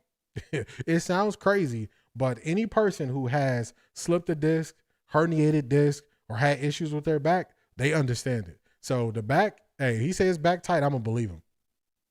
I love to watch Dennis Rodman, one of the best ever. Yes, he was relentless. Dennis Rodman also would defend centers. He would defend guards. He would go all out to get rebounds. So Dennis Rodman, one of the best. Shedeur also has been practicing a lot on his own. He could have got injured doing that. I agree. Decompress with a good chiropractor. That's a fact. Yes, you got to take care of the body. Is Jerry Jeudy and Njoku playing? I don't remember hearing their names. I don't remember seeing Jerry Jeudy at all. David Njoku is playing, but I heard them say he's on a snap restriction. Sammy Sosa sneezed while tying his shoe and threw his back out. Facts. Brent, is when you have back problems, you can definitely just do some weird stuff and hurt your back. And it's hard for people to understand it sometimes. Stefanski has lost his players. I guarantee you they're playing for the fans of Cleveland. Yeah, I think it's a pride thing. They're playing for pride and the name on the back of the jersey. I've had back surgery, 2 discs. I'm 52, man. So you know what I'm talking about. Van, plus Shedeur is not used to Cleveland type weather. It's a very different type of cold than Colorado.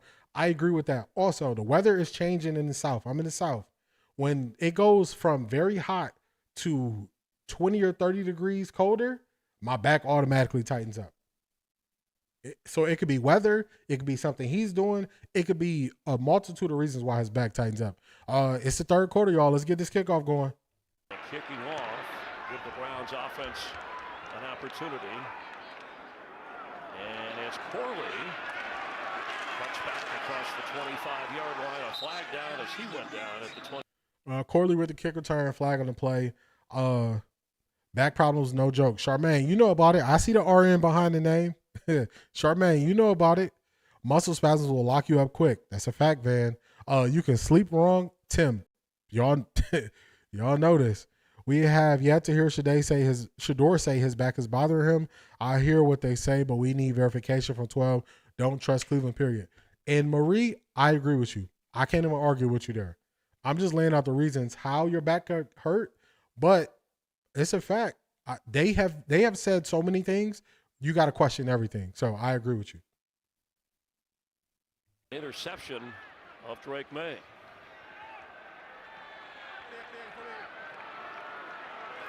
Dylan Sampson and Jerome Ford are both in the backfield. Gabriel will throw. The catch made by Ford. First down, check down to Jerome Ford. Not sure why we didn't start the second half of Quinshon Judkins on the field. I don't understand this sometimes, how they do this. That would make me nervous. Hope if he ever gets to play, he doesn't stay injured like some players. Yeah, it's just something you got to take care of. It's when you hurt your back, you just have to adjust how you do things. That's all, to make sure you're taking the proper precautions. Me too. I'm in Atlanta. Yeah, so when that weather changed, Dawn, you know about it. Yard on that play. The motion is Gage Larvadan. And this is Quinshon Judkins, but he'll go nowhere. Man, I don't like when we don't get any yards on first down and then we try to run Quinshon on second down to just go into third and long. I just don't like it.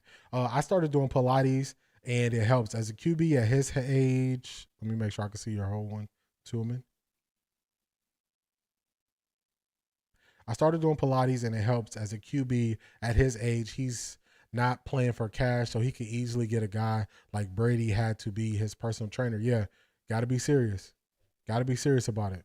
Somebody to remove a tree. 3rd and 9. Now they drop into the coverage instead of the extra pressure, and Dylan Gabriel will release the throw high, and it's incomplete. A lot going on over there. Dylan Gabriel bails out the pocket to his left. He throws it high. He misses Harold Fannin.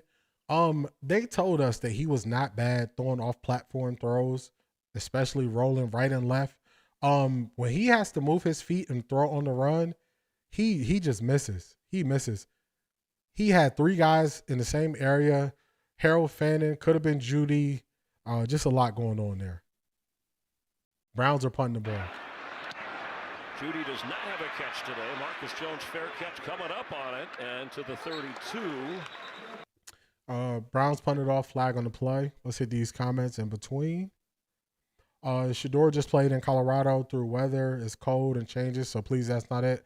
Yeah, I would only say the weather portion is if for his back issues, but I don't think he'll have an issue playing in the cold. Jeremy Sockin, he's like the newer version of Dennis Rodman. Jeffrey, who does he play for? Who does he play for? I want to check him out. I have a metal plate in my forehead from a car accident. Gives me headaches. Yeah. I saw Charmaine right there. Let's get back to it. No rap since Kevin Stefanski said that people question it. I agree. That's why I said I can't argue with Marie because they gave us every reason why we need to question everything they do. Where are the Browns? Where are with Browns? It's nothing coming out of the back office that we can put our hands on. The fire and trust his gospel. Okay, I get what you're saying, Tooman. Yeah, they gave us no reason to trust him. I agree. He was dancing at practice on Friday. I saw that too. I do understand and know about back issues all too well, but I do know they've been lying since 12 got there. That's a fact. Yeah, Marie, that's why I said I agree with you. They ain't gave us no reason to trust him. No reason to trust and believe what they're saying. They have padding for players. Back at Tony Romo used to wear it before he retired. Yeah, if you notice, Shador always wears the rib and back guard. He always wears it. Shanithia, what's going on? I had to throw you that wrench. I hope you see it. How you doing, Shanithia?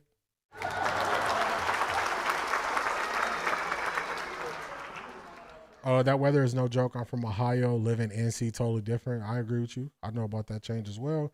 Tom Brady also had Belichick, who taught him everything to know about defenses. That is a big key right there, Jeffrey. That's how he gave him the answers. Eddie George, head coach at Bowling Green. Oh, he's at Bowling Green. My brother went to Bowling Green. I didn't know. I thought Eddie George was at a HBCU. I didn't know he made it to Bowling Green. Okay. Yeah, my brother went there. I'm behind in the chat, so I'm trying to catch up while we got this little break, y'all. How do we look so far? Offense looks like they can't move the ball. Defense is playing really well to keep the game close, Harris. Just not hang out through it and get same issues as Deshaun Watson's. Tuba, you funny. Jeremy Sockin plays for the Spurs. He shoots free throws one-handed and everything. That is super old school if he is shooting free throws one-handed. That's what Shaq had to do to try to get his free throw shooting better. Plus, he had a fractured back that probably played a part. Yeah, I agree. I remember his first year in Colorado. That's why he missed that last game, his first season in Colorado Beast. All right, we back. I caught up. This is the Patriots' first offensive possession of this half. Let's go. Change the way they're trying to double team Myles Garrett because that is not working. Blitz is on. May is protected and runs out of it. Stopped at the 29-yard line. Guess who? Yeah. Myles Garrett retracing his steps and just. Dawn, you are right. He did. He said, what MRI? He's like, I wasn't that hurt. I don't need no MRI. So, yeah, you're right. I remember that. Tracing his steps and getting to the quarterback and getting him down. Not a sack, but still a tackle by Myles Garrett. And they've been trying to double team him with a tight end who blocks him first and then the tackle. I'd like to see them vice him, maybe turn protection that way, because the way they've done it so far has not worked. Stevenson and Henderson in the backfield, and it's Henderson who gets the first down. Man, these flip plays that they're running to the outside, that's the second time they've ran it with Travion Henderson. They really stress test your defense to play, to make sure you're playing discipline, and they are getting good returns on these plays. I would like to see the Browns add something similar to their offense to use with Dylan Sampson. because I think these are some good plays that he can run, getting him to the outside in space with a tight end lead blocker. We gotta steal some of these good plays that people run. 80-plus yards, pickup of 6 there from the 35. Fresh set of downs. Another toss play. And cutting back, Henderson across midfield. Down the sideline he goes. And this is great. Hey, talk about just a little twofer right here with Morgan Moses out there on. What we expected pretty much. D is good. Offensive.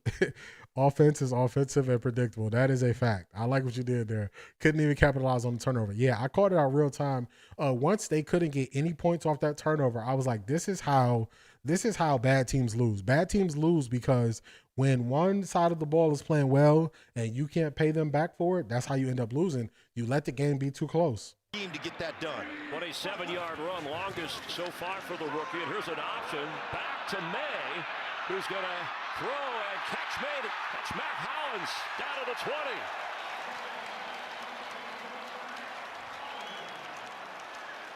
Trick.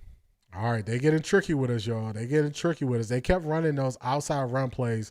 They do an outside run play fake where he throws it back to Drake May. Drake May throws it to the wide open. I can't tell if it's a tight end or receiver, just a wide open pass catcher running across the field. So they getting tricky with it on us. This is how it starts, y'all. We took Mason Graham over Will Campbell, Jackson Dart, Ted McMillan, and I like Mason Graham, but offensive players we should have took. I agree with you there. The one who put the heat on May, and he fakes the run and pitches to Stevenson, who's come in and gets inside the 15-yard line for Travion Henderson, by the way. If anybody in the chat used to play Little League football, y'all gonna know what I'm talking about. It is borderline disrespectful that at the NFL level, they are running toss plays to the exact same side they keep working. This is disrespectful. They need to stop these outside toss plays.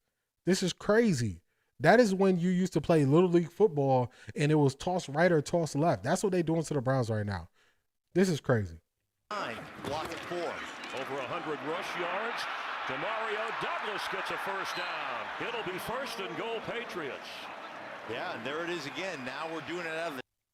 Stefanski copied some of the big formations with extra tight ends blocking last year, but that only worked first half. Yeah, because they find out you don't have that many options of what you can do off of that. And also the speed is not on the field, so they don't have to worry about you running past them. They got the Browns defense off balance on this drive. They got them breathing hard. They're subbing guys out. First and goal for the Patriots. Coordinator going to adjust. May has it.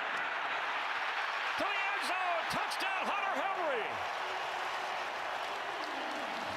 On the move, he takes it in for 6 on National Tight Ends Day.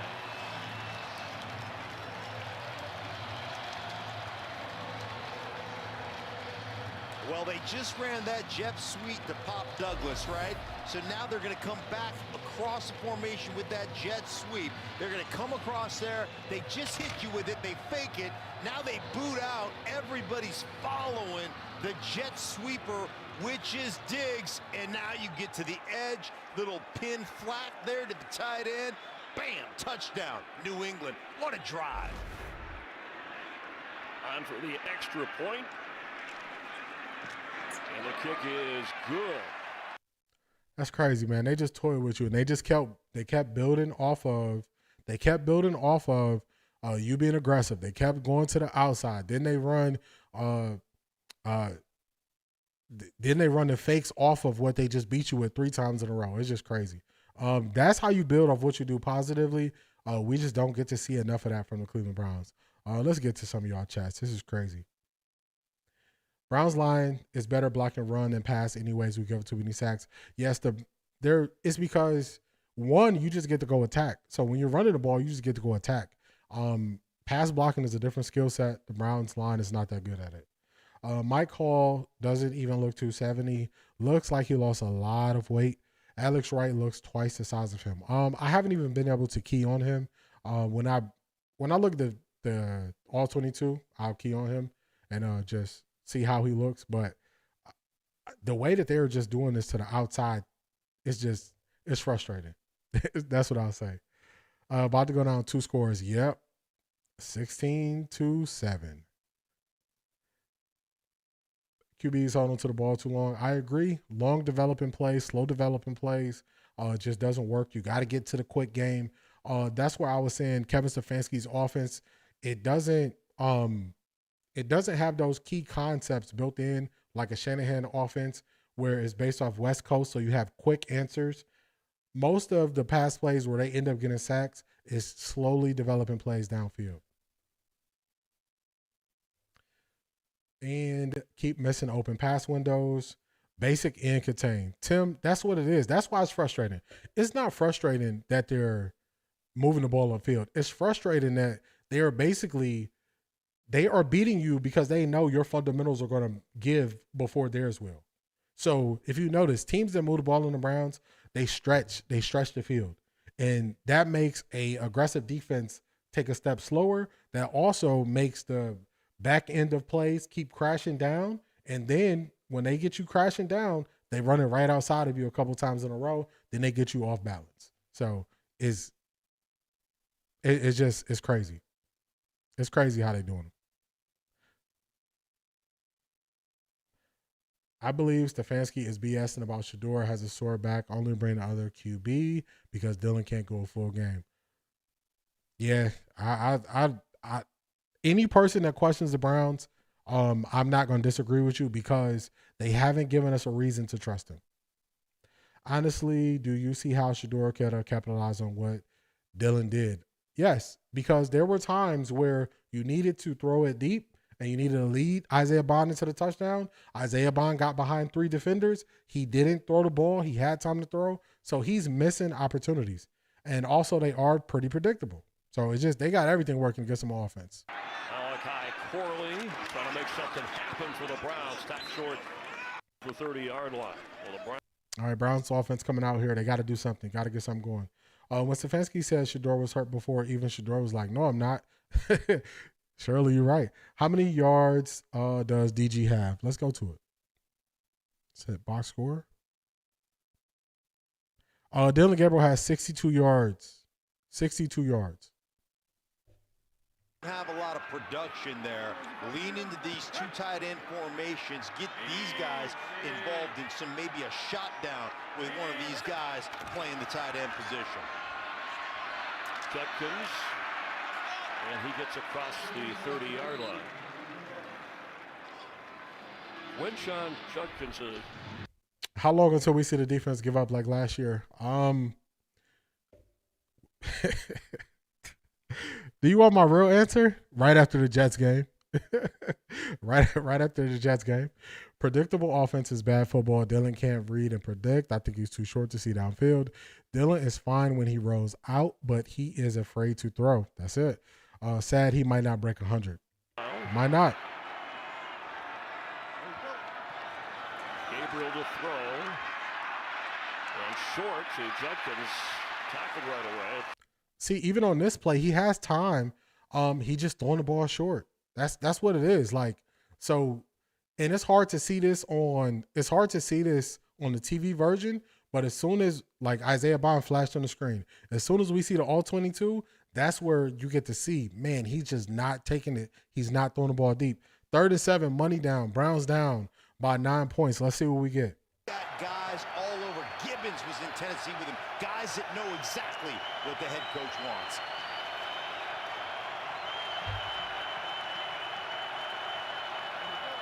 Third and 7, here they come. Gets rid of it. It's intercepted. The Patriots with a takeaway. And it's Robert Spillane all the way down to the 6-yard line.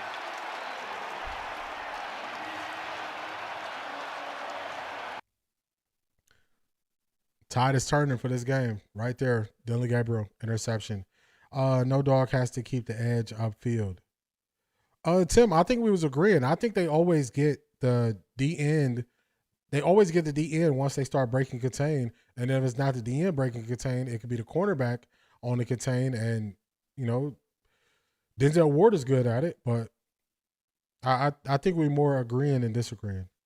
They won't give up as long as we have a chance at playoffs, but that means keeping up with Steelers and Bengals. I agree. And Flacco keeps making that trade look awful. Yep. Your face said it all. I can't hide it.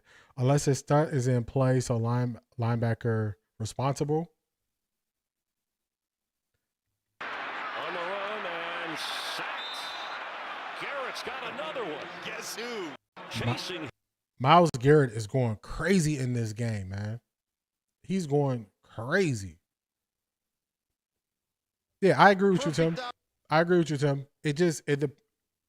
I'm not saying like it's every play is always on the D end. I'm saying there always has to be a person whose responsibility is to maintain containing the outside. That's what I'm saying. I bet they blame the wide receiver for the interception too. Yeah, he threw that behind David Njoku. This is it's crazy, y'all. It's crazy. Myles Garrett is going crazy though. Listens to classical music before the game, reads up on great leaders like Genghis Khan and Alexander the Great. If the Raiders and Bucs win and we lose, all our traded QBs might win today. Man, oh man. Also, Huntley, we didn't trade him, but we let him go. He went back to Baltimore. Baltimore is currently up 16-6 versus Chicago. Stevenson the back. The pass is caught. Down to the 2. Stephon Diggs on a 3rd down and goal now coming up. Somebody's down. Somebody's down on the field. Mover, just running the individual slant out here. Watch the hands at the point. Always great with the hands, securing the football. Who went flipping in the air? That's Bush. Oh no. Goodness. I mean, this defense plays hard for Jim Schwartz. There is no question about that. And Tyson Campbell down on the field as he made the tackle on Stephon Diggs. Devin Bush was trying not to crash into him. He tried to jump over the collision. He ends up either kneeing or kicking Tyson Campbell in the head. Tyson Campbell is down on the field, and he wasn't moving. So just hoping he's okay. How many sacks and tackle for loss does Myles have? Myles has 4 sacks. I'm not sure his tackles for loss yet.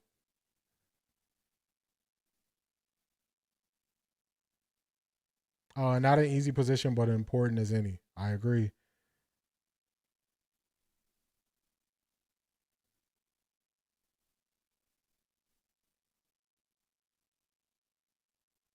All right,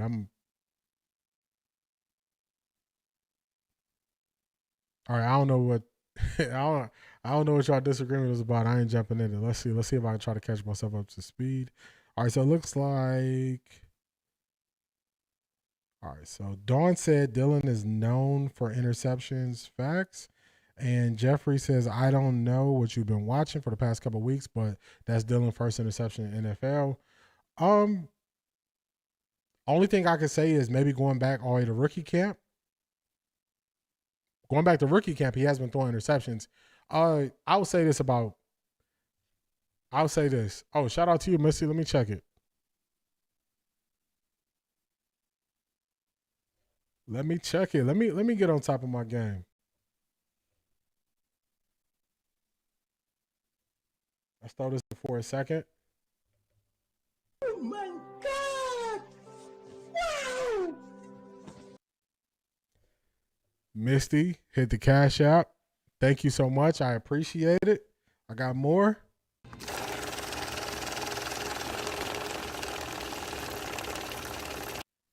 And Misty is making sure I'm saying this. I got money. Everybody, I know we tuned in. I know we locked in. I know we watching the game. Misty is currently the sponsor of the stream. So if we can put Misty in the chat, I would greatly appreciate it. Thank you, Misty. I appreciate you. I got money. Thank you, Misty. Stevenson is the back on 3rd and goal.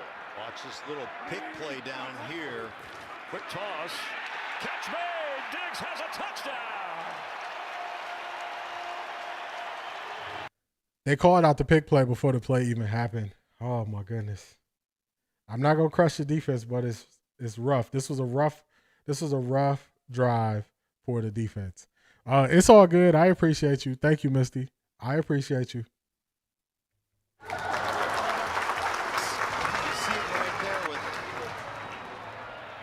receiver running through there, Hollins, and yeah, Tim, I agree. I think he's headed to concussion protocol too, based on how he was just laying there on the ground and it was a knee or a foot to the head. So that's tough because Tyson Campbell is playing some pretty good ball.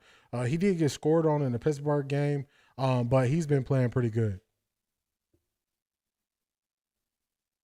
It's taken to the end zone. All right, so 6 minutes, 43 seconds left in the third quarter. The score is 23 New England, 7 for the Cleveland Browns. Dylan Gable throws a bad interception. He threw the ball behind David Njoku, cutting across the field. So we gotta see what happens from here.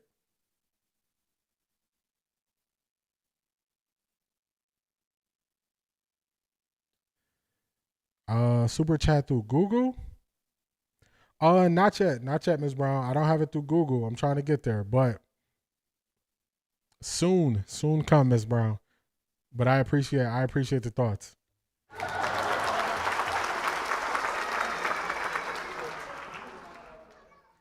Two men, that's 22. Now it's 23.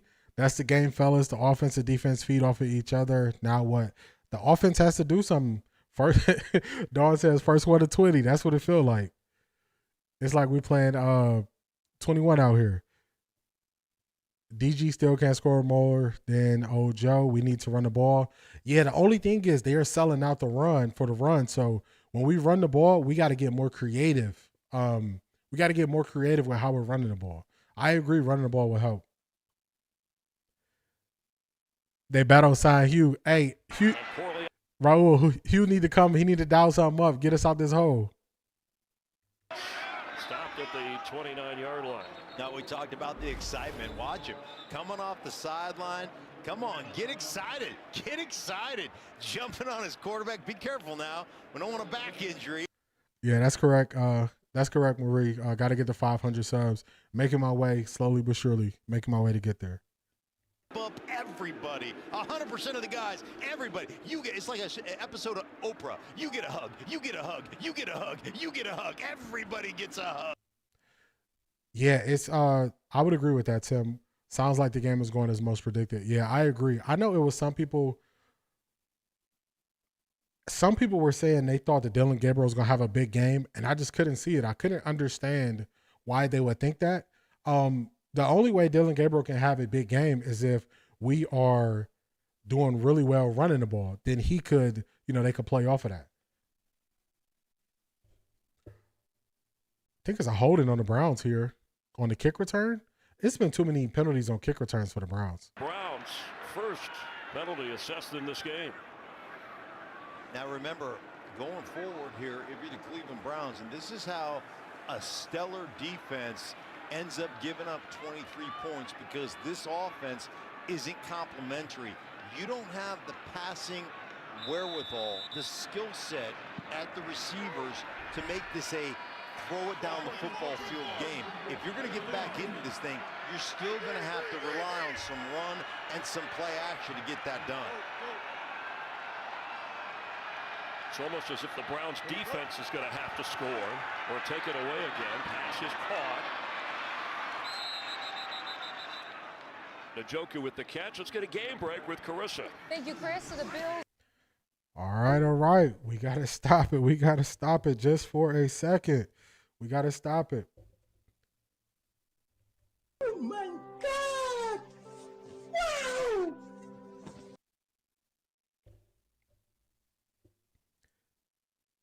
Shanithia, Miss Jones said this, y'all. She did this.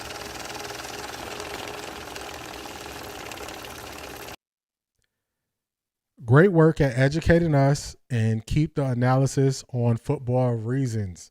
Now I'm going to be saying this, y'all. I got money. Everybody put Miss Jones in the chat. Everybody put Miss Jones in the chat. She went to the PayPal. She threw her wallet at me. Everybody put Miss Jones in the chat. Shout out to you. I tried my best to make sure I'm giving football analysis and not the other things. So I greatly appreciate it. And thank you for tapping in and always being here and being a major supporter of the show. So I greatly appreciate you, Ms. Jones.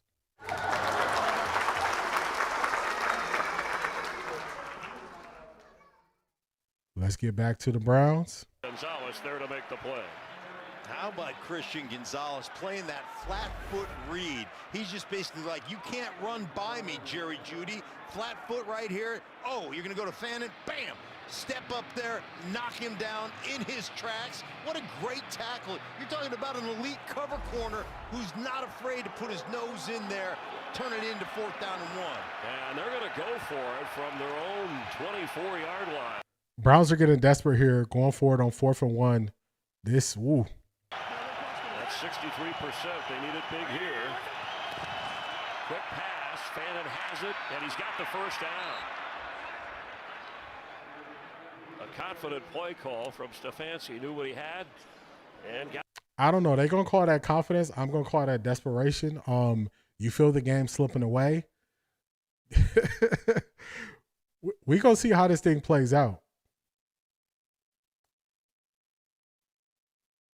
How the commentator going to call out the receivers, not the quarterback. Zach Wilson with that article on Dylan was ridiculous. I got to check it out. I noticed in this game, they are never saying Dylan Gabriel does anything wrong. Dylan Gabriel rolling to the left. He trying to go deep. He taking a shot. Between two Patriots, and it's intercepted. Jalen Hawkins came down with it. He tracked it all the way to the turf. What a grab. Looking into that sunshine. You see Hawkins. He's in the shade, and he's just playing that deep quarter. Deep half of the football field right there, 21. And Boyd never, I think, locates the ball, but in that shade, you've got Hawkins locating it, seeing it. So they try to dial up something deep. It's not in the natural flow of the game. Y'all see how I'm looking at this stuff. They dial up something deep. It's not in the natural flow of the game. It wasn't in with the play call. The defender is right there just waiting for it. It's almost as if he never saw that defender. And Isaiah Bond was running towards the defender like, wait, I'm getting the ball? You have to do it in the flow of the game. You can't start getting desperate and just forcing it, because then they're going to be playing for it. They're just waiting for it. The key thing to watch is how aggressive Stefanski gets with his play calling. Yeah, just right there. You are, where are the Browns at? The 22, 23-yard line, and you're going for it. This is when you get desperate, you're not making good decisions no more. That wasn't a good decision. When they dialed that up, it wasn't even there. It wasn't available. It wasn't open. They're all feeling the pressure. He's feeling the pressure. I got to throw the ball deep. I got to try to take advantage of it. It's just, it has to be in the flow of the game. Defender was the target. Bad pass. Can't see the defender if you can't see over the line. Big Dog 2018. What's going on?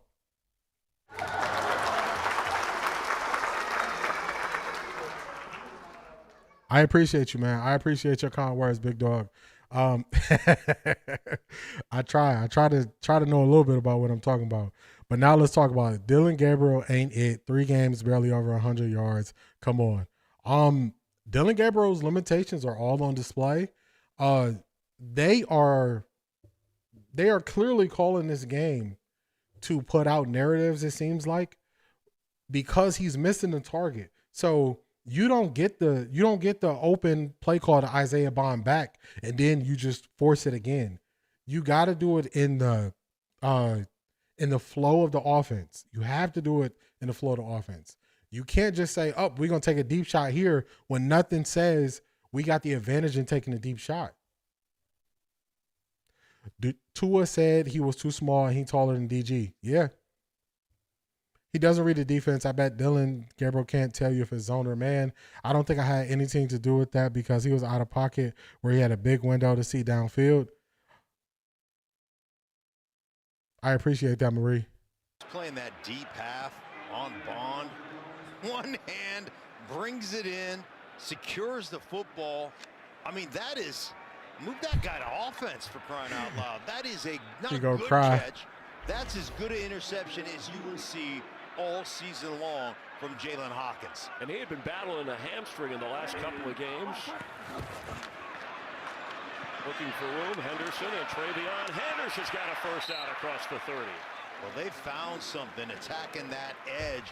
Hunter Henry down there doing a great job on the edge. And then Moses coming out, watch, bam, and then come across here, open it up, get to the perimeter of the defense, and then let your running back do the rest. The execution and just the wherewithal for Josh McDaniels to figure out, hey, the inside run of the first half isn't working.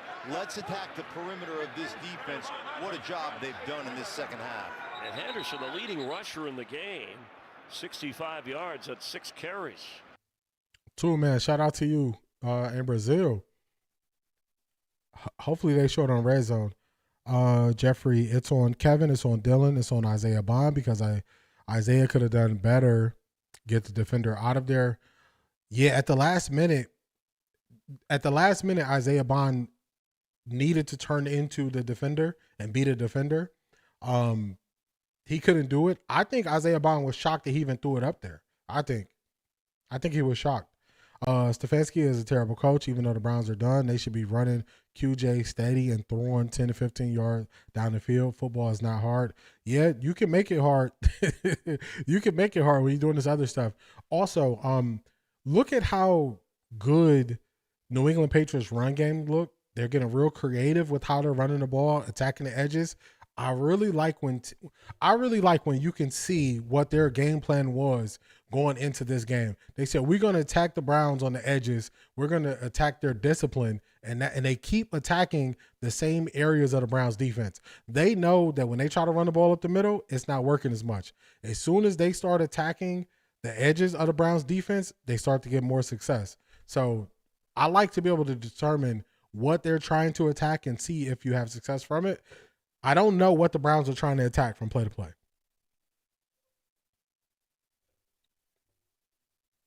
Three. Just strange if we don't have Myles Garrett involved on a play where there's a loss, whether it's the quarterback or running back. They down the middle and incomplete for Douglas, and the flag flies at midfield. Working against Hickman. Prior to the pass, holding, defense number 26. That's on Miles Harden. That's going to be an automatic first down there. All right, chat moving a little bit faster. If Bailey Zappi come in the fourth quarter, Jimmy Haslam, Kevin Stefanski, OCs, all on full display for investigation and interrogation. Yeah, they can't. At this point, you just got to let Dylan Gabriel play this thing out. You can't bring in Bailey Zappi if he's not hurt. How did he get Coach of the Year twice? His first Coach of the Year, I can understand why he got it. His second Coach of the Year, I think DeMeco Ryans should have won. I think he definitely had a better year, but it was in 2023 when we played all those different quarterbacks. Man, long run from Drake May. It's getting bad. Appreciate the coverage. This is a proven game for Stefanski. In real time, he has proven he can adapt his coaching, and DG doesn't have the capacity to play out of structure / physical setbacks. Yeah, Dylan Gabriel is not the one playing off. He's not good at playing off structure. That's why even when he's rolling to his more dominant side to the left, he can't throw an accurate pass, long or short. They literally can sit and cover for, lock down the run. Dylan is only going to dink and dunk and struggle. Yeah. Is Whedon still under the flag? Man, even if Whedon is 45, we probably need him to suit up for us now. He's throwing for the end zone, and back there the catch is made. Kayshon Boutte has 6.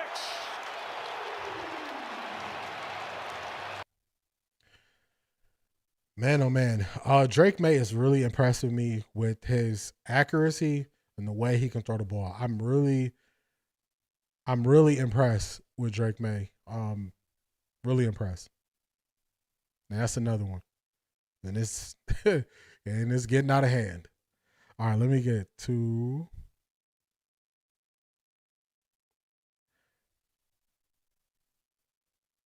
how much of Gabriel, I mean, they watching this dude that practice, right? No gamers, players. Gabriel is a practice player. Could be.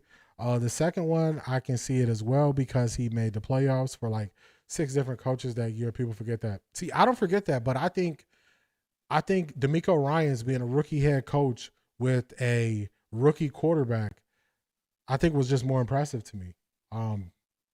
That's just me. You know, I think it was more impressive the second one that he got. If you bring in Zappy and Zappy comes back, Dylan is done. I'm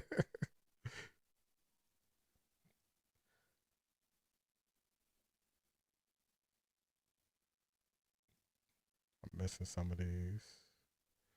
When you're at the bottom of the NFL, you get no love from the referees. Can't argue with that, Randy. May is throwing deep and winning. He is. Another one for them. Yep, they just scored again. Now it's 30-7. Need to bring back Ken Dorsey. He's balling with the Cowboys. Yeah, they tried to use him as a scapegoat. That's the last time we had a really, really functioning offense. Whoops.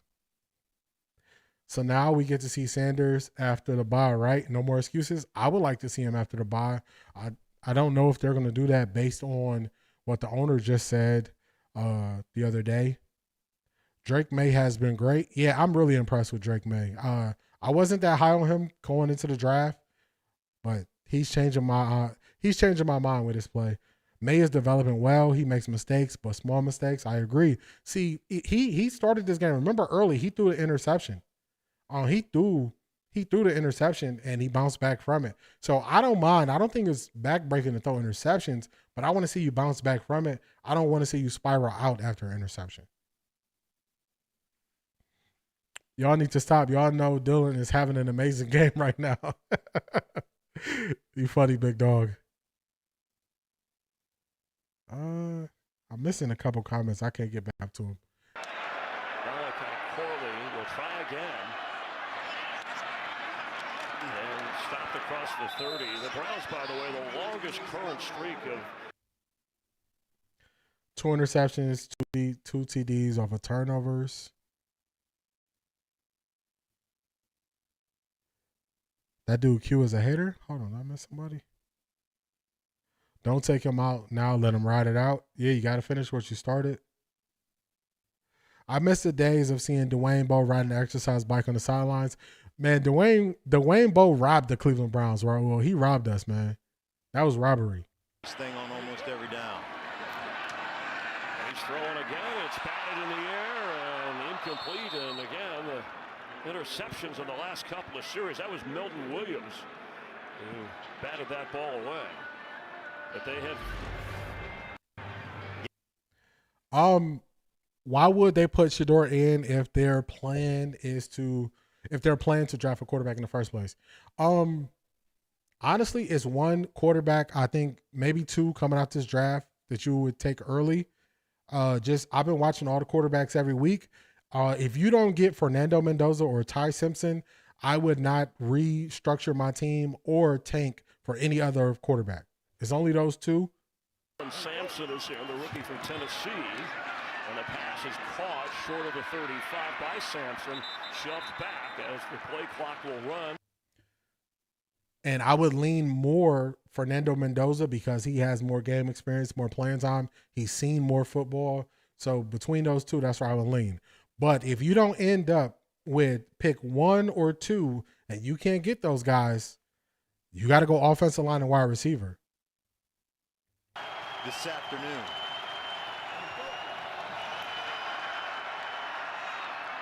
Pass is incomplete on 3rd down. And Caleb Chase on the AFC Defensive Player of the Week broke that up. And a flag. Prior to the pass, holding defense number 7, 5-yard penalty with an automatic. Wait, Jeffrey, I thought, your guy can't come out for 2 years.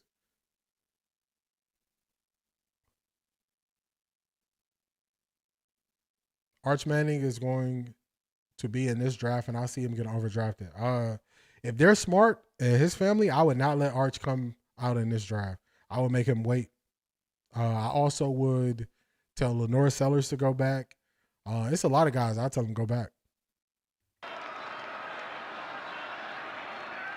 Jerome Ford is in. Bottom of your screen is a receiver from the backfield. Gabriel looks that way. Knocked away. Gonzalez making the play. This is so hard. If you're the Cleveland Browns right now, you're this offensive line, you know you got to throw it on every down. And now it's been nothing because you can't protect. It's nothing but those underneath routes. They'll trade those out all day long. Got you. Okay. He's eligible to come out, but I don't think he's going to until 2027. Yeah, I think he'd go back and get one more good year under him. Also, man, I don't know if he wants to stay in Florida or if he want to hit up a Miami or go to a Alabama, get a lot of good structure, and put some really good tape out there. Not like he got a Ninja Turtle hand. Not the 3. Ninja Turtles just got the 3. They don't got the fingers. That's crazy. Arch is not bad, but he's far from good as of now. Yeah, I would agree with that, Keno. I think he needs to work on his fundamentals. I think it's some stuff that Arch needs to get better at. So he needs to go. I would tell Arch to go back. I would tell him, hey, man, you got to go back. If I was his family advising him. Miami 30-3 over Atlanta. Tim, Atlanta, didn't they start Kirk Cousins? I think that ball was tipped. Bond looked like he shoved Carlton Davis. Yeah, and there's not a lot of grabbing going on. There's a little hand fight between each one, but not significant enough, in my opinion, to throw a flag.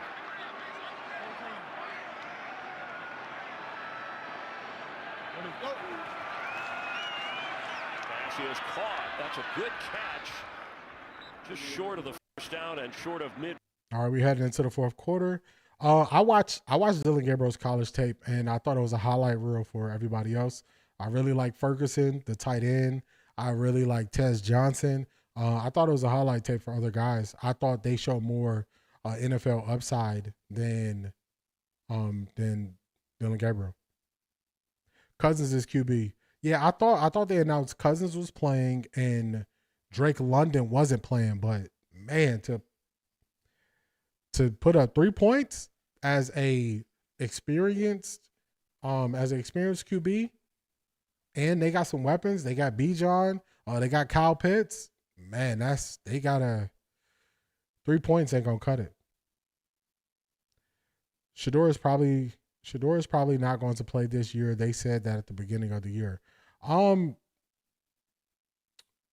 They said that. I don't believe what they say, but also I think we are watching them take every person off the board who could come in and play instead of Shador. We watched them trade Kenny Pickett. We watched them trade Joe Flacco. We watched Bailey Zappi not be brought up until Shador had back tightness. So they're taking all the other people off the board who could play instead of Shador. Did the Falcons really think Kirk Cousins was going to save them? I think they did. Only because Penix is hurt. We have a better chance to see Deshaun play before 12. Ooh, man, 2 man. I don't agree with that. So this is the thing that a lot of people are leaving off. The Browns had an insurance policy against Deshaun Watson's contract for this year. I think the number is $44.3 million that they got back because they put an insurance claim against him if he's out the whole year. So I don't see them not getting that money. Jermaine Lang, listen, bro, Q over there crying. Are you talking about Carrier? Quincy Carrier? I just think that I think it's the money side is the reason why Deshaun won't play.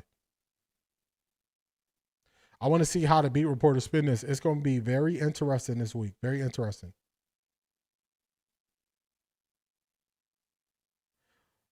Arch is far from NFL ready. He sat 2 years behind a 7th round pick. Yeah, Arch, my biggest knocks on Arch is his fundamentals are not good. His footwork is not good. He looks sped up in the pocket. So those are my knocks on him. And I think with more playing time, he could get better at those things. Maybe they'll send you some. Dylan Sampson the back. They need a yard for a first. He's spinning and looked like he fell forward.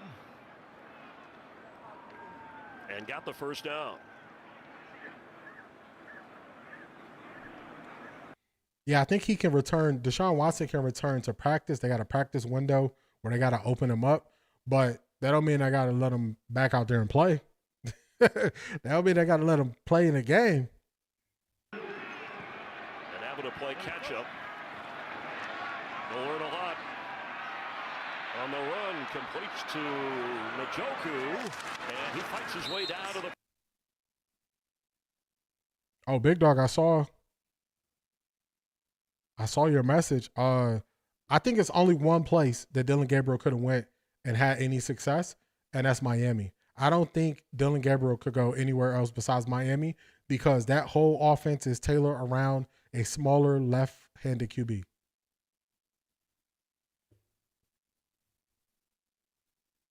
Honestly, people may not like to hear this, but I want Tua because that's a Kevin quarterback, and good afternoon, short in the middle of the field.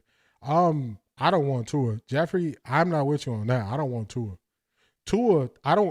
Tua's not a leader, and he costs too much. Get somebody to suck up and bite. Out of the rush and on the run. He'll keep it. He'll get the first down, and Gabriel takes it all the way down inside the 10. Young quarterbacks, collegiate quarterbacks don't do this very well. They like to escape outside the pocket. Watch him climb the pocket and then get out to the outside. Step up, get.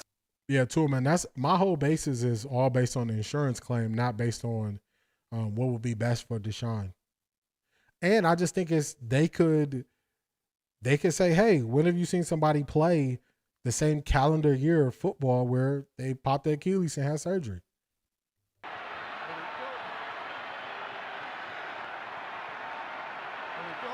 Can still get a first down there before a touchdown. He flips and it hits on a pitch one of the linemen. That'll go as an incomplete shovel. Tua is a liability. Yeah, I don't want Tua. That dude Q is a Shador hater talking about Shador not good. I'll just say this. It's certain people whose clips y'all will never really see me use, and I don't knock their hustle, but I know a lot of what they're doing is for views and clicks. There's certain people that you just won't see me. There's certain people you just won't see me really react to what they say because I know they're doing it for clicks. I mean, we all doing it for clicks, but I don't know if they are really saying what they mean. Goes the other way short, tackled right away is Sampson. Hawkins, who had the interception a moment ago, all over that. 12 and a half remaining here in the. Shador is good, but I don't think he is as good as people think he is. I don't think there's a big difference between him and Dylan. See, Jeffrey, I disagree. I think the big difference is Shador is not afraid to throw the ball deep and let it go. He's willing to accept the risk. I think Dylan Gabriel's not willing to accept the risk. I think that's a big difference. Both Tua and DG are among the worst 10 QBs in the NFL based on QBR. I can't lie with that. As of right now, I think anybody could play better than Dylan. Tua is better than DG for pushing the ball down the field. Yeah, it's the conundrum.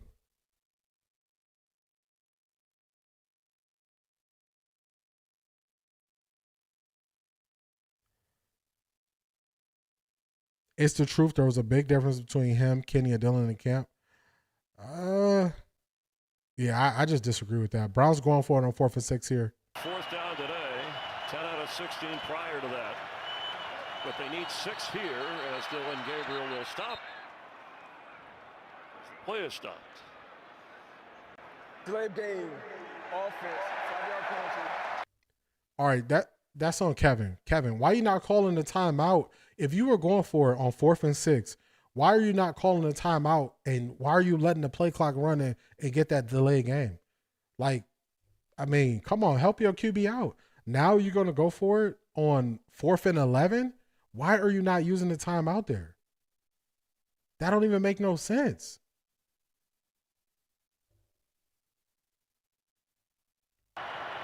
Two tight ends are in. Fallon and Njoku. Fires one for the end zone, and it's crowded over there for Judy. The coverage was good. Christian Gonzalez had him blanketed. See, this is where Kevin Stefanski makes mistakes. Why did Kevin Stefanski, if you're going for it on 4th down, why did you allow the play clock to run down, not call the timeout, regroup, and then go for it on 4th and 6, and you just went for it on 4th and 11? Why didn't you just kick the field goal at that point? What is Kevin Stefanski doing? Every week, and it's not just at the end of games, every week, Kevin Stefanski is mishandling the play clock. He's mishandling the play clock and his time management. It's not good. It's going to look like a small thing, but how do you take that delay of game there? Once you get the delay of game, you have to just kick the field goal, or before the delay of game, you take the timeout. What is he trying to get done here?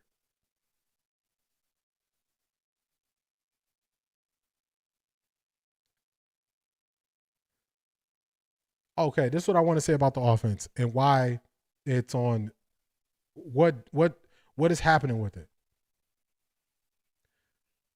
The Browns offense looks so hard because defenses know you're not going to throw the ball over their heads.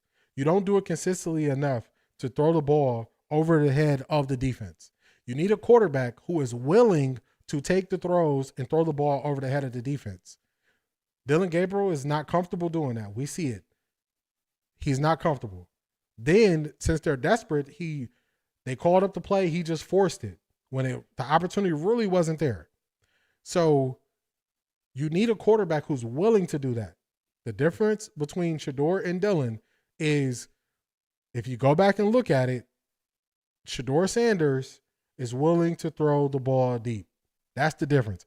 That is how this offense unlocks. You got to unlock it by teams knowing you can beat them over top.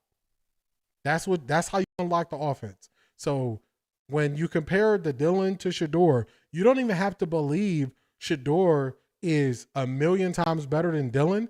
But if you watch Shedeur, you have to know he's willing to throw the ball deep.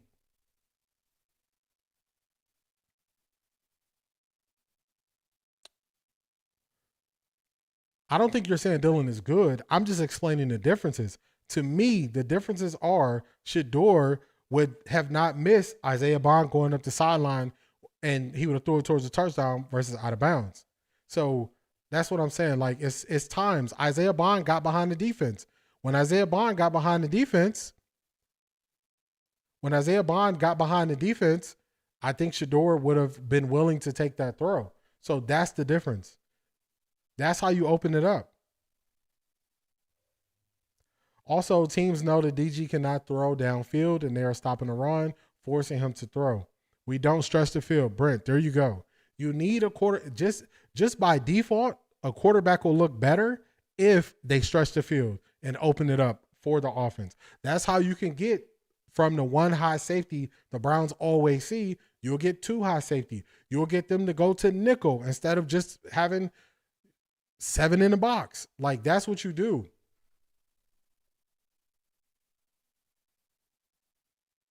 Oh my goodness. Myles Garrett with another sack. I'm over here talking offense, and I got to put some respect on Myles Garrett's name. Another sack. He is having a monster game. Inside. Watch this Euro step as he gets back in here. Bam, back in. Then he just turns it into power. Drake May gets stuck trying to climb the pocket. And unbelievable. He'd just be like, I'll be the beneficiary of that. Well, welcome to the Pro Bowl, Myles Garrett. You just made it. And a big surprise. I can understand why you want to go to a veteran, Jeffrey. The problem is you just got to go with what's in front of you. We started off with a veteran that didn't look too hot. You just got to go with what's in front of you. Right now, what veteran is available that the Browns could get to make a difference? They can blame the defense this game. Yeah. It's It's gonna be crazy how they spin it. Myles Garrett having a crazy game. Not to mention Shedeur is the most accurate QB in college football history. Hey, the facts are the facts. 11 more minutes, and this torture is. Kent State won yesterday. We still have a chance. Who we gonna get? Gates from Kent State. He just got inducted to the. Ooh, that was a very bad kick. Very bad punt there. The Browns are going to get some really good field position, I think. Who did that? We'll check the exact spot. Browns are going to be at the 25-yard line, 5 yards away from the red zone. Very good field position.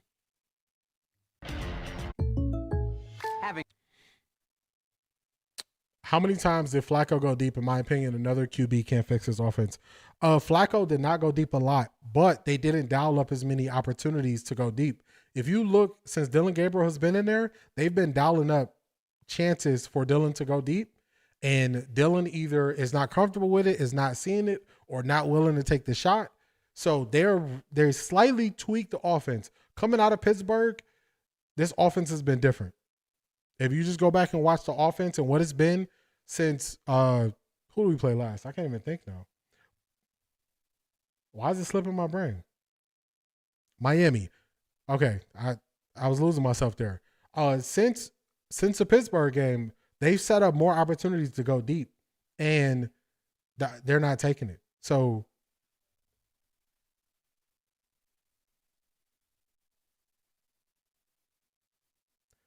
D, I told you they can't blame this on the defense. It's fourth quarter, and they're still applying pressure. You are right.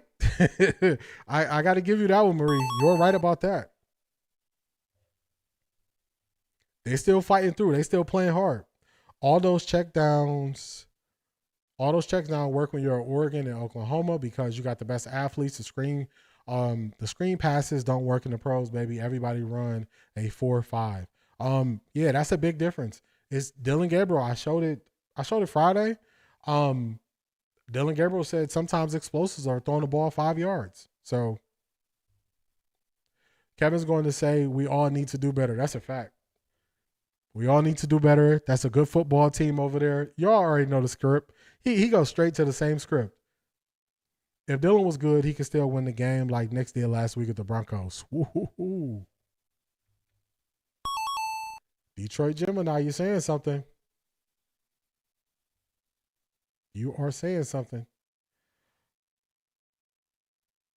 What did you take Dylan out to not totally kill the offense confidence? It's a very tough spot because at the same time, taking Dylan Gabriel out might kill his confidence. And it seems like they've been kind of nurturing his confidence the whole time.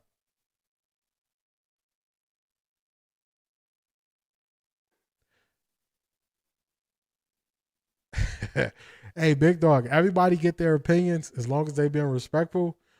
They could be here. You can disagree. I don't mind people disagreeing as long as they've been respectful. People can have any opinion. We just don't got to agree. And I'm okay with that.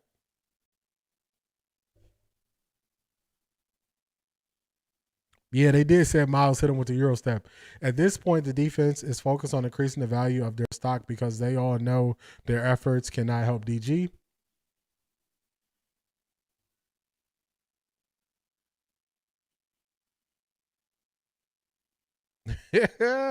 He said he sweating more than Ray Farmer. And played with a focus against a team as Sampson gets a first down and it's down to around the 11. Has a lot to play for, trying to turn their season around. Yeah, Mike Vrabel very serious about the way we operate, making good decisions, and don't let the press clippings, don't let everybody's positive vibe ruin. Browns got to score here. Now. You've gotten here because of the work you put in. Let's keep doing it. And a touchdown catch, David Njoku on a bullet from Dylan Gabriel.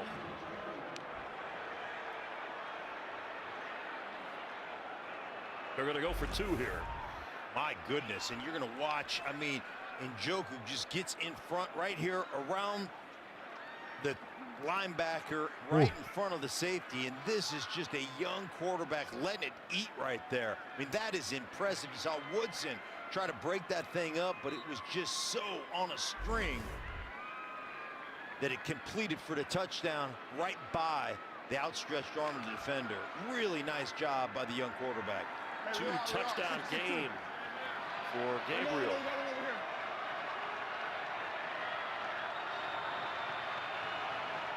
First 2-point attempt of the year for Cleveland. And knocked away at the last moment, Harold Fannin Jr. Beast, I'm trying to see if I can get some highlights to that Baltimore game. Oh my goodness. Y'all wasn't lying. Man, oh man, Miami up 34-3 on the Falcons.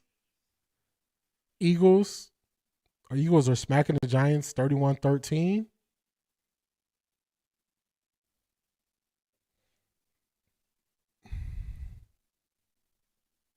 How many yards? Let's see what Dylan got.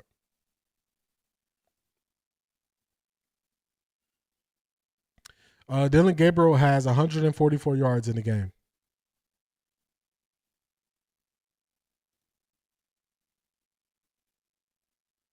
Oh, Tim, you was right on top of it. You said it as soon as I was looking at it.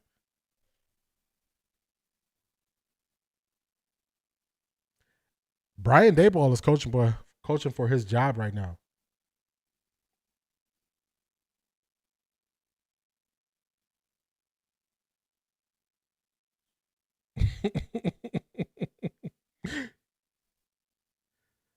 Yeah, I don't know what's going on with the Falcons, man. They so up and down. It's crazy.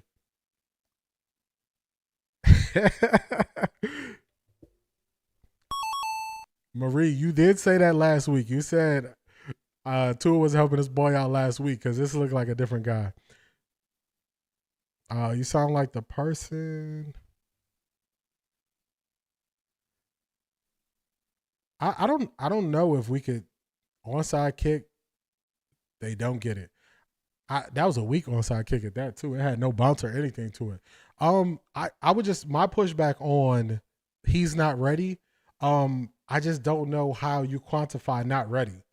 So if people had things where they could quantify how he's not ready, is he not able to adjust at the line of scrimmage? Is he not able to get the guys lined up how they need to be or make adjustments? Like, put something quantifiable to he's not ready.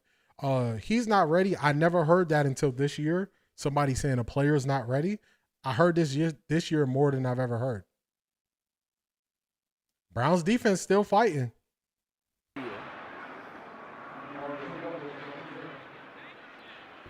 Hunter Henry, touchdown grab. And Fannin Jr. got the scoring going before Njoku. So both of the Cleveland tight ends reached the end zone today. Yeah, we've got all kinds of tight ends doing things today. And you mentioned Hunter Henry, Austin Hooper on the recovery. Think about how these guys came in. Austin Hooper came in with Atlanta. Matt Ryan, if you don't run the right route, he's going to get on you. And then Hunter Henry. Hey. Sideline throw and a catch made. What a gain Mac Hollins has had from the opening quarter. Beast, you are right. Baltimore is beating Chicago 23-13. Carolina's down big, 40-3. Chuba Hubbard got in for the touchdown to 40-9 versus Buffalo.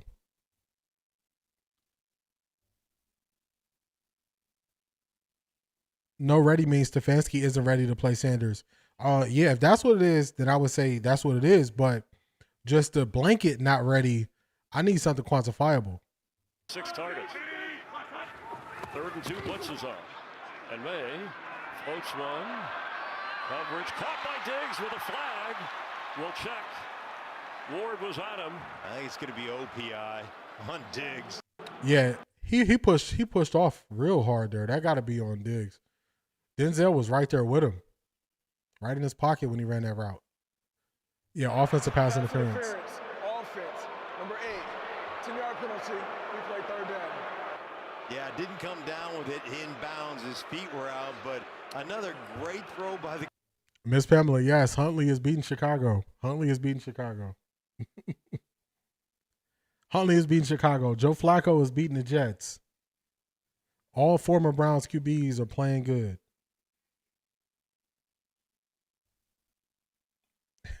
Bro, this is the NFL. Nobody got time for people. Moses and fellas get DG off the field. Yeah, they're doing some stuff. They're doing some stuff to I guess boost his confidence, it looks like to me. Incomplete. Diggs, and here comes a flag. Harden was on Diggs. That's the second time that Harden is going to be flagged. He gets his hands too high. Pass interference. Defense, number 26. The ball is placed at the spot of the foul. An automatic first down. As a guy who made a living out of holding, you can't get up around the shoulder. If you're going to grab, you got to grab down by the hip. That's how you pull yourself through. When you get that shoulder. Raul, don't do my boy Denzel like that. Denzel is having a really good year. Mirroring what he did last year. Denzel having a good year. Miles Harden, you can't grab him on his shoulder pads and swing him around. 3rd and 12, they can't get the stop. They give up the first down. And work the clock. Ramondre Stevenson.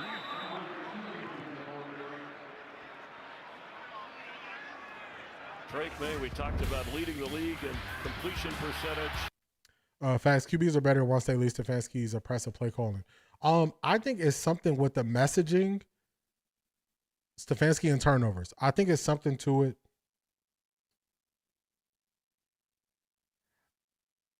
I think it's something to how he is telling his quarterbacks not to make mistakes. And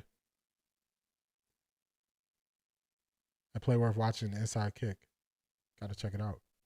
Yeah, it's something with the messaging because guys don't feel comfortable to throw the ball under him. Henderson. Henderson with a first down to the 30 of the Cleveland Browns. I talked about Travion. 99 for the Browns. You can't be taunting after he just ran for a long first down. What you doing? If you guys want another example of a quarterback holding the ball too long, look at Justin Fields. Justin Fields has no clue what defenses want to do. Unfortunately, he was in Georgia, Ohio State, but it was an onside kick. But Justin Fields, he don't know what defenses are trying to take away. I wouldn't holding the ball, it's a couple different reasons why you hold the ball. It's not always one and always the same reason. But Justin Fields was never the passer in college that Shedeur was. And I watched all those games at Ohio State. He was never the passer that Shedeur was. So I don't know if that's a fair comparison because the guys don't play the same style. Justin Fields, to me, my knock on Justin Fields is because he is such an athletic quarterback. Carson Sweatshirts are limping off. Because Justin Fields is such an athletic quarterback, he leans on his athleticism first before learning how to beat defenses. And that would be my knock on him. Is that Ohio State Henderson? Yes, that is. Caleb Williams, Justin Fields, Cam Ward is having that issue. Yeah, Caleb Williams, he was more athletic and ran around a lot at USC, so that's carried over right into the league. Justin Fields, his is more so because he had the athleticism, he kind of hit his ceiling on reading defense and learning. Cam Ward is his stuff is up and down. Him holding the ball is him trying to go for the home run play, him having way more arm talent, and him going for harder throws, I noticed. So Tua is out. Tua not playing? Fake to him. He picks up a block. Pass is caught. Pushing his way downfield is Hollins. 7th catch of the game for him. The Jets are coming back on the Cincinnati Bengals. They just went for a 2-point conversion. They didn't get it. It's 30-38 in Cincinnati. Man, so the Jets might not be the pushover with Tyrod Taylor that people think. Game is out of reach for ATL. Okay, that makes sense. Cam Ward is a gunslinger. Cam Ward also has the same issue. We had bad offensive line, no receivers. And Cam Ward's offense, they don't scheme up anything easy. Like, they don't scheme him up any layup plays where guys are running wide open. They put all of it on him, and I think that's the issue. That same toss play.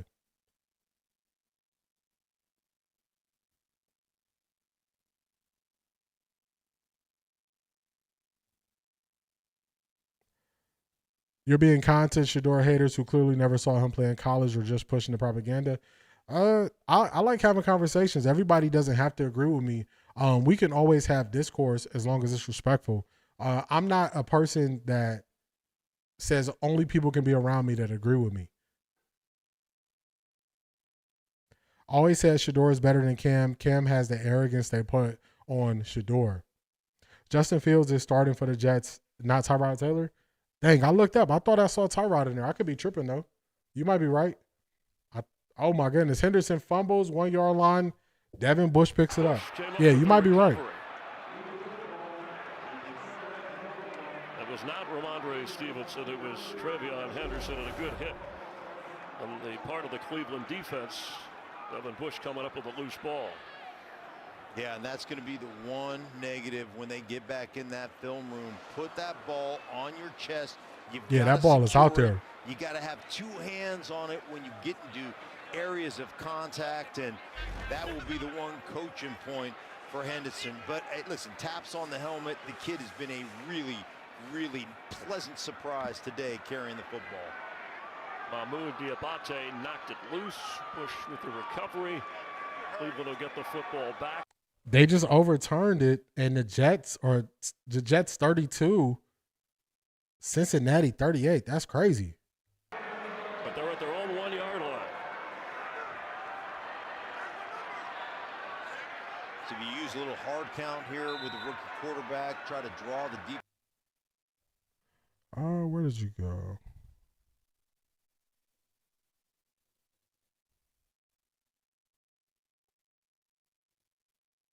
I slide. Let me move the chat. Move the chat. Oh no.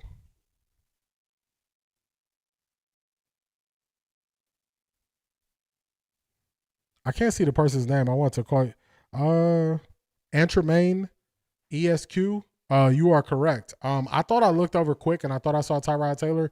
It's not Tyrod Taylor. It is Justin Fields in their quarterback. So you were correct. I was wrong on that. My bad. Down at the spot of contact.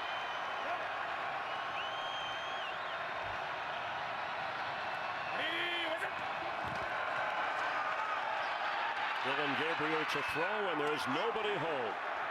That's going to be a safety. Well, it was Fannin. He was about 8 or 10 yards upfield in that area. There's nobody there. I think that's what Mike Vrabel is saying. I think that's intentional grounding. I mean, there's nobody within 10 yards of him. They're running a double move to Fannin. I think that's intentional grounding.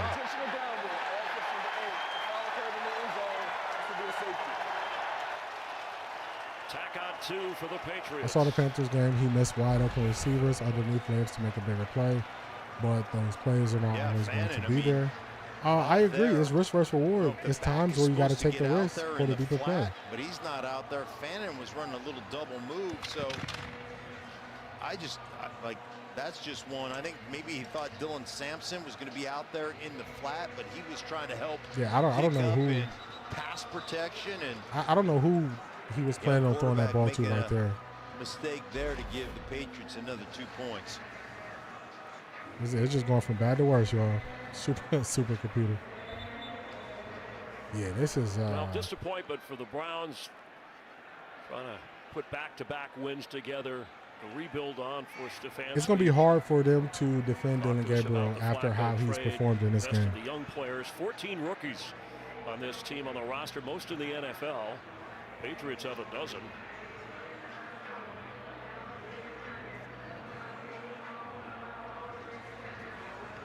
And a young team that's going to have to grow a lot more, especially on offense. The defense can only do.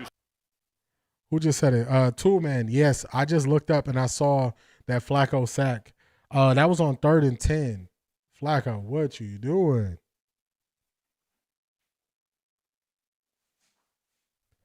If there's a such thing as a game ball and a losing effort, I think you said give it to Myles. I would totally agree with that. Myles Garrett putting it all out there. Dang, we doing an onside kick. Did they get it? Wow. Wow. Onside kick off the safety.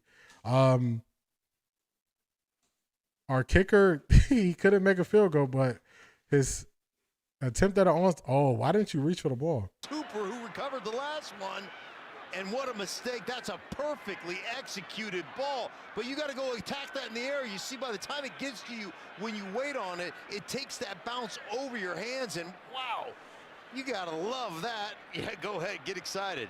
You can be more excited. Gage Larvadan recovers the onside kick. Onside kick don't happen that often. That's a rare sight to see.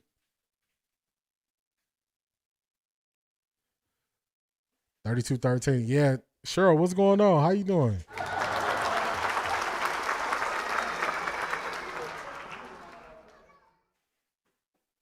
Long 2016 till last time Cleveland had an onside kick recovery. That was against the Titans. Mike Vrabel's former team. Gabriel is going to be sacked. 3 Patriots converging. A 4th came in. We'll give Jennings and Milton Williams credit for the sack with help. Yeah, they're just going to run these games. They're bringing Jennings around here. They're running inside, outside, double games. And I'll tell you what, it's just chaos back there for Gabriel, the young quarterback. He's going to run out of this and throw on the run. Good grab, snagging that thing, Harold Fannin. You know, we heard this from. I'm with you, Maria. I'm rooting for Gage Larvadan as well. Gabriel trying to bounce back, but he looking spent. He looking spent to me. His decision making is dropping down some levels.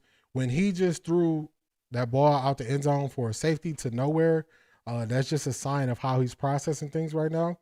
And that first sack he just took, like, it's not looking good. Thanks for being here, Dawn. This is a big-time testament to Mike Vrabel and the culture that he has created. Yeah, Gabriel is spent. Like, he just threw that pass directly behind the receiver. He just looking spent. He threw that more so to the defender. The defender is like, how did I let that get past me?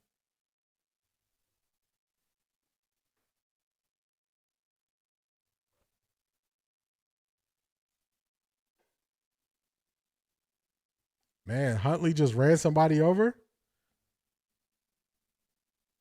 One sack, but they do have a couple of takeaways, and that throw. And Junior is trying to get away. What a game he's having. Came in as the team's leading receiver. He's got 6 catches. 4th and 15, and we throwing 8-yard plays. What are we doing? What are we doing? Jets driving. Let me see if they pull it up. Oh, yeah, you're right. The Jets are driving. 4 minutes, 21 seconds left. Baltimore is also driving, trying to score again. Oh, my goodness. Oh, they almost get Henry. He bounces back. Touchdown, Baltimore. So Baltimore look like they're probably going to end up beating Chicago. That's going to be a win for them with Huntley. I want to see when the Jets game comes back up.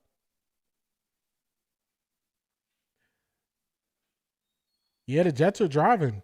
They're in the red zone. Justin Fields. Oh, my goodness. 3 minutes, 40-something seconds left. Number 32, Davis. I don't know who that is.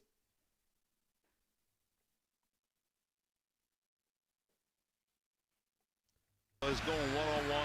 So the question is, are we going to see Sanders after the bye? You get 2 weeks to get them ready. His energy, you know that's the right thing, man. But do you believe we'll see him after the bye?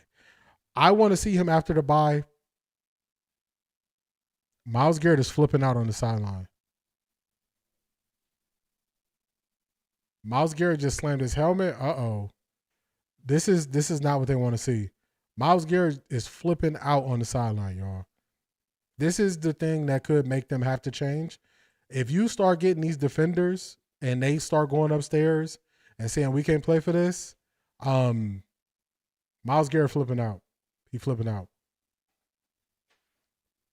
This He just slammed his helmet down. They got the cameras on him. I'm sure he does, and I'm sure he's so frustrated right now with the lack of offensive production, because early in this game, they gave, as a defense, their team a chance to win, and ultimately couldn't get that done. But New England has really kind of flexed their muscles in this. We've reached the 2-minute warning, and the Patriots on their way.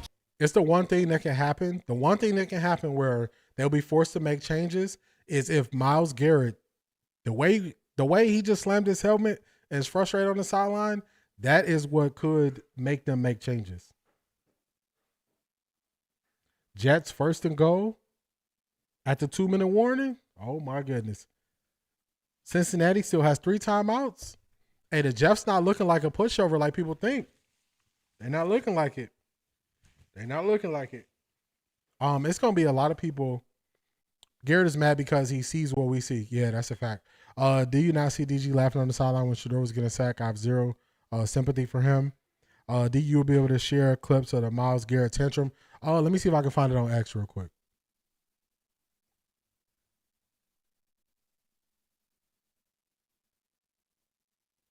Yeah, the way he just slammed his helmet, I'm like, oh man. Let's go here.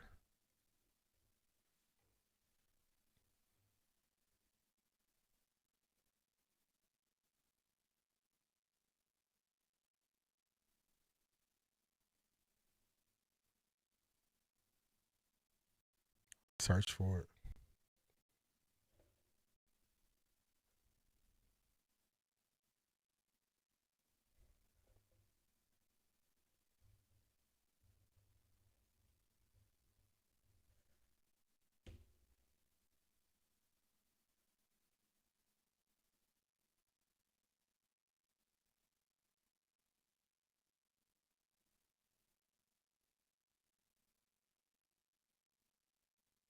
Man, they showing every other play.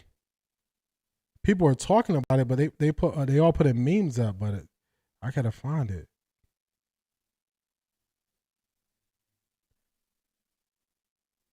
Let's see.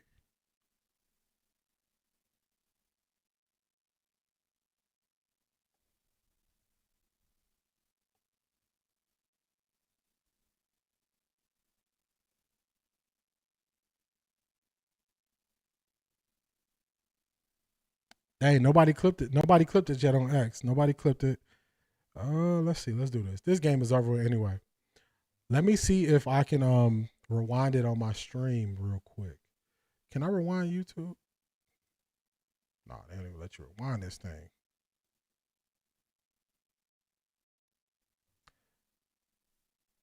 Yeah, they don't even let you rewind it. Van, if I get it, if somebody puts it up on X, I'll show it on the screen. But he definitely flipped, like slammed the helmet down, all that. That's why they were saying, oh, Myles is frustrated. Oh, let's see. I don't know if the Jets won. The last I saw the Jets, they were first and goal, 2 minutes to go. Jets got the ball.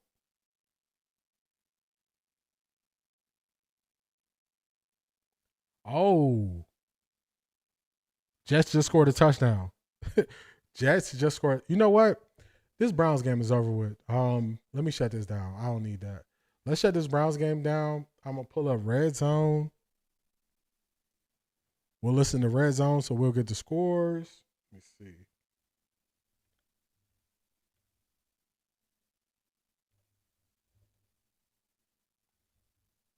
And then I'll play the sounds of Red Zone.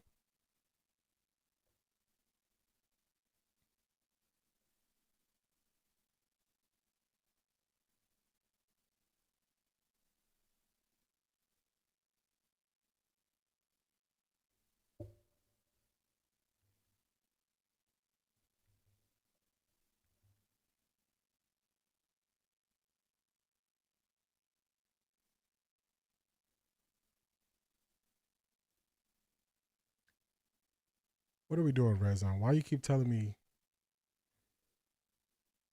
to log in? Yeah, I got X up. I'm looking for it. I want to see. Okay, I got Riz on them now. Let's see. Let's get the sound. You turn the sound on here.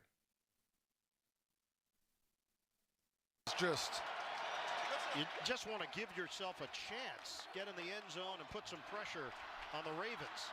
Williams searching, throwing, incomplete, game over. Yeah, bizarre. That similar a little bit to the end of the first half, truthfully. Baltimore beat Chicago. Yeah, Tim, that's what I got on now. I got it right here. Listen, you certainly. Let me see if I can find this on for Myles Garrett though. Position to kick the field goal, but you also have to make sure that offenses these days only need about 30 seconds. Chase Brown's trying to spring one, gets into the second level.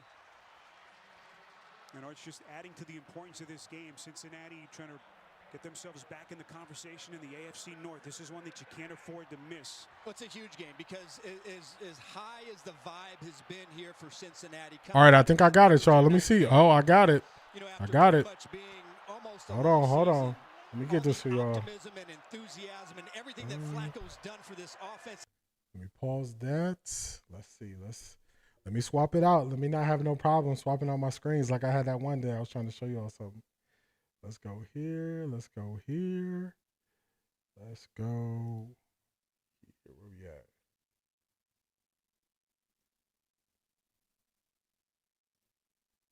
All right. Let me get it up for y'all. It's right here. This is this. Make this a little bit. Let me adjust this.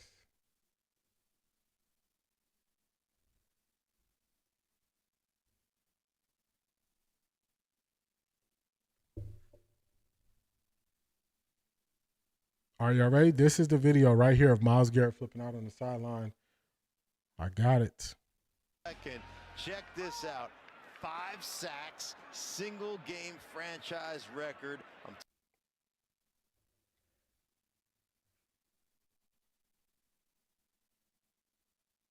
Y'all should see it on the screen. Let me see. Oh, that was it. Cincinnati's going to lose to the Jets. The Jets are going to win. Wow, that is crazy. Myles should be mad after the game he played today. I feel sorry for Myles. He wants to win. I agree. This is the one thing that you can't have. You cannot have your best player 5 sacks and looking like this after the game. Him slamming his helmet. He was walking. If y'all notice, I was talking on the stream and I saw that and I'm like, dang, he hot. So then he started walking down and this is not going to work.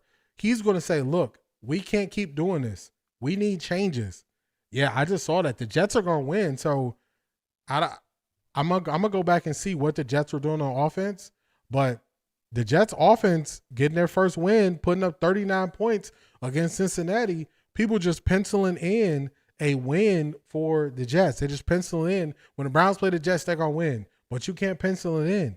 You have to produce. You got to put up points. You got to score. 13 points is not going to cut it. It's not going to cut it. It was a question I asked last week. I said, can the Cleveland Browns win the way they won last week? The answer was no. The answer was no. They couldn't win the way they won last week. You see it a week later. You need more from your offense. It's gonna be the straw that breaks the camel's back. Kevin gonna be at the post press conference like we did great. We have to do better as a team. That's a fact. They're going to say, well, oh, that's a really good team over there. Oh, we got a lot of respect for those guys. Oh, they just beat us today. Vrabel, he was in our building. Got a ton of respect for him. That's what he's going to be saying. He's going to be saying the exact same thing. Myles Garrett, Kevin Stefanski is not the press conference you want to watch. The press conference you want to see today, I like Justin Fields, but I'm a huge Ohio State fan. Okay, Misty, I'm an Ohio State fan too. I'm right there with you. Ohio State is my #1 college team, so I'm right there with you, Misty. The press conference that needs to be watched today is Myles Garrett. Let's see what Justin Fields is saying. Noise around, like I said earlier in the week, I found my peace in him, so I'm going to keep it short and simple. What you got is good. Well, you told us that was the key. Justin Fields, he went 21 of 34, I think, 244 yards, 1 touchdown, no interceptions. That's a big game from him. That is a big game from him. Oh, no problem, Van. You know, if I can find it, I'm going to find it for you. Especially like, Van, I feel like I owe you because how my bot be treating you. If you notice, I didn't say nothing in the second half because I thought the bot was being good. The bot finished out the day, and it wasn't going crazy, y'all. It wasn't going crazy. They're going to say Miles just in his feelings. That's what they tried to say. Do y'all remember a couple weeks ago when Miles was saying like this, we can't keep losing the same way? And when Miles was saying that, people said, oh, they paid him. And I was like, yeah, they paid him, but just because they paid him, he still want to win. You can't say, oh, we paid him, and then he don't get to express how he feels. So let me look for some more stuff, y'all. Let's see. We going to stream overtime today, but y'all here, so we going to look for it. I think they show the Cleveland press conferences live. If they don't show them live, I'm going to go to if they don't show the press conferences live, I have to log in to YouTube and I'll get the press conferences for y'all. All right, the Browns not live. Let me look for it for y'all real quick. Let me go here.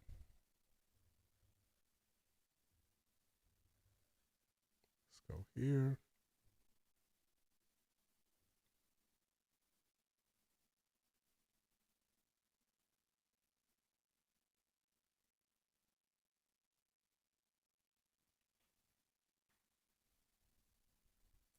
Yeah, I'm about to look for Miles' press conference now.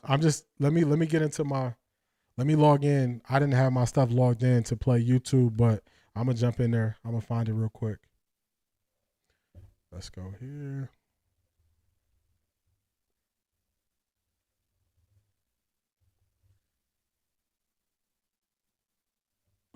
That is heavy on the hearts of many Jets fans, many football fans, many sports fans. Nick Mangold, former first-round pick out of Ohio State of the New York Jets back in the 2006 draft, died last night. The news broke, man, that's crazy, to the public. He spent all 11 seasons with the New York Jets, 7-time Pro Bowler, fantastic player in his era. He was diagnosed in 2006 with a chronic kidney disease that worsened throughout the later years of his life to the point where he needed an organ donor. No compatible match was found. He even made an appeal on social media to see if he could find a compatible donor. It didn't happen for him, and last night he passed away. Nick Mangold, man, that's sad. 41 years That's old. sad. Dang. Here are some players to watch, courtesy of DraftKings. All right, they haven't started their post-game press conferences yet.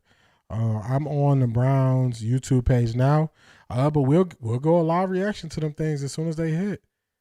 Let me make sure. All right, so we're gonna get them as soon as they live. Yeah, that's crazy. I bet Mary Kay asked a stupid question. Man, Raul, Mary Kay is gonna be Mary Kay. You know what it is. Yeah, that's sad. Hearing how he died. I did see some stuff pre-game that he passed away. It is tough. It is tough when people are the same age as you. You know what I'm saying? I'm the same age. Nick Mango was my age. So it is different when you hear people no longer with us the same age as you. It's crazy. All right, come on, Browns. Don't be delaying the press conference today.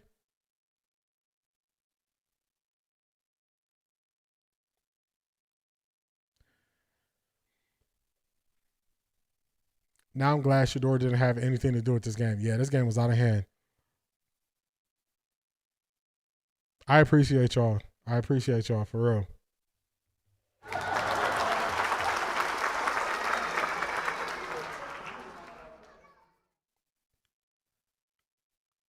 All right, let's wait. Well, as soon as we get the press conferences live, I'll get them live. Let's listen to some NFL Red Zone, and I'll hit some of y'all comments too. And give them a chance to win. Skip pulls no punches when it comes to Cleveland mistreating Shador, and he says what's on his mind when it comes to Stefanski. That's a fact. Whenever whenever I listen to Skip on that new show that he's on, I always look at it. I'm like, man, you need a friend that rides for you like Skip ride for you. If Skip is on your side, the way he will ride for you is crazy. He ride you through it all. Right? You can have all the money in the world, but winning is everything. That's a fact. That's why you do it. You do this to win. You don't do this to play games. Shout out to you, BA. I appreciate that. We do this live. We do this live for all the Browns games. Browns on the bye this week, so it'll be no Sunday stream. But I will be live Monday, Wednesday, Friday, 10:30 a.m. Just going over all things Browns.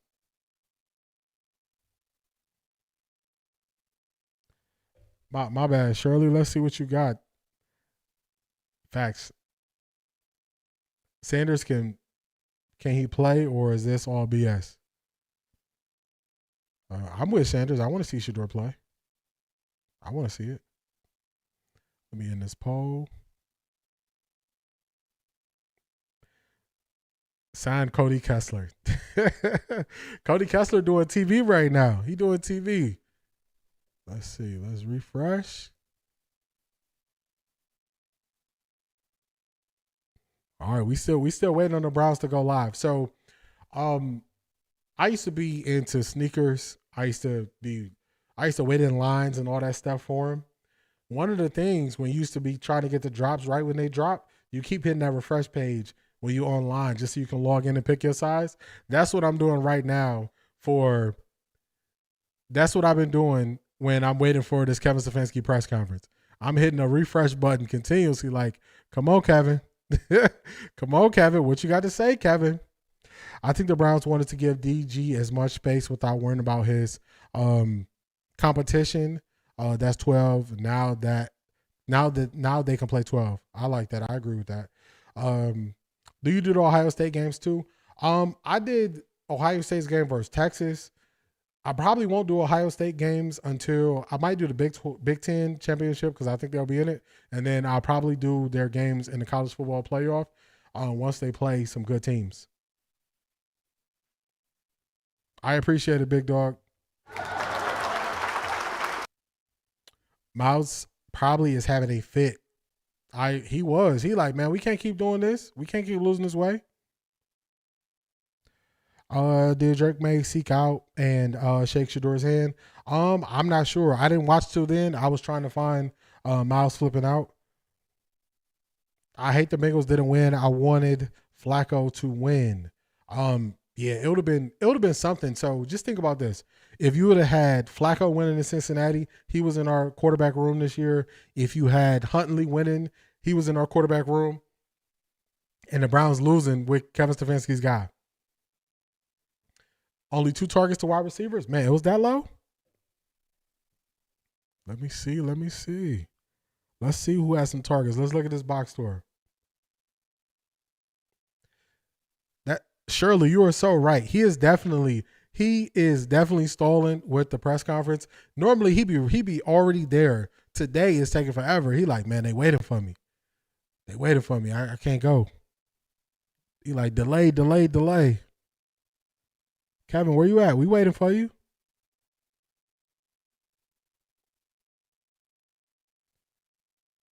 Wait, the press conference is on? Let me see. Let me go back home. Yeah, I'm on the Browns YouTube. I ain't seeing it so far. Let's go back live. Oh, you are right. When I say look at everything, there's just hold on. When you lose. Thank you, Shirley. Let me get this right. Let me get this on the screen. Yeah, my guy looking a little dark on my screen though. Let's see.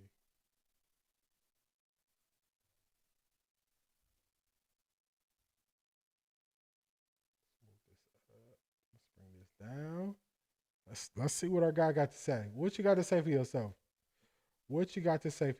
Player? All right, we here. Like this, you have to look at everything, every position, everything I'm doing. There's just it's frustrating for where we are as a team. So every position you have to look at. But let me say that with a young quarterback, you understand there's going to be ups and downs. I understand you don't know everything, but do you feel like this wide receiving group is good enough for you to get an accurate evaluation of whoever plays the quarterback for this team?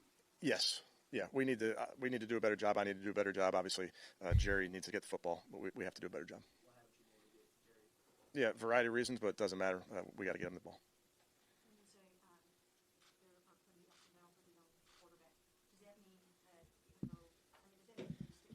Yes, it does. But I just want to make the point that we just have to be better in every area, and we'll look at everything we do, including, how we're putting these guys in position to succeed. Are we doing enough? When I say looking at every position, are we doing enough with the quarterback position? Do we need to do a better job? And I know the answer is yes.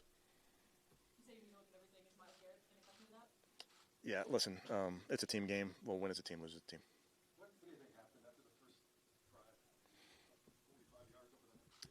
Yeah, obviously. Big dog, you was right. Credit to them. They did a good job. We have to find a way to stay on the football field, stay out of third down. If we are into third down, we have to convert. Oh, no. I'll have more information tomorrow, Chris, but I'm hopeful that he'll be okay. Yeah, I think he'll be okay.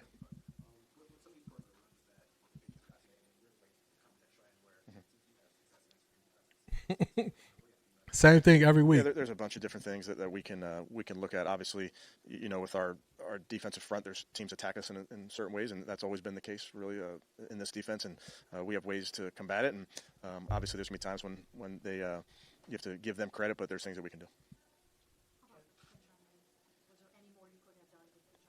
I appreciate that, Keith. Yeah, tried to. We knew that that's a good run defense going into this, but just felt like there were a couple missed opportunities there. Yeah, we have to look at everything. I think it's important. My man don't know what happened in the game. We got to look at everything. What happened? What was you looking at? Yeah, I'll let, obviously, Andrew and our personnel department look at those things. We talk every day where we understand, where we are, and we like the guys we have. Yeah, obviously you're hoping to go into the bye off of a win, but bottom line is we're a 2-6 football team, and we got to find a way to turn that around.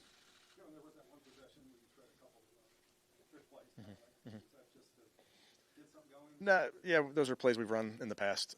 Felt that we'd have an opportunity on those, but again, give them credit. Okay, thank you guys. We got to see Miles. I want to see Myles Garrett. These other people, it is what it is. When is Miles going to be up there?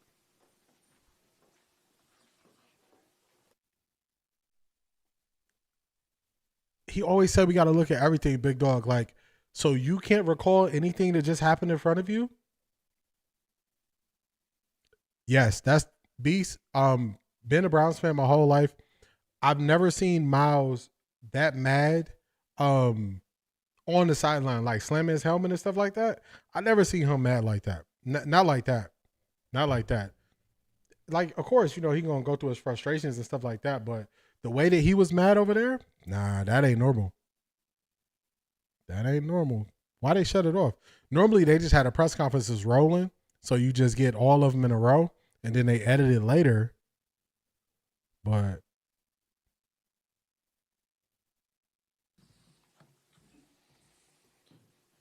no, we don't want. We don't want Kevin. We want everybody who next. Who's next? Myles Garrett press conference, I think is going to be the one that we really want to see. That's what we want to see. Yeah, y'all know normally the game be over. I be like, hey, it's been real. Let's roll. But nah, we holding this one out. We going to hold this one out until we get Myles up here. Shirley, I believe in you. I got faith in you. I got faith you could do better than what he giving us.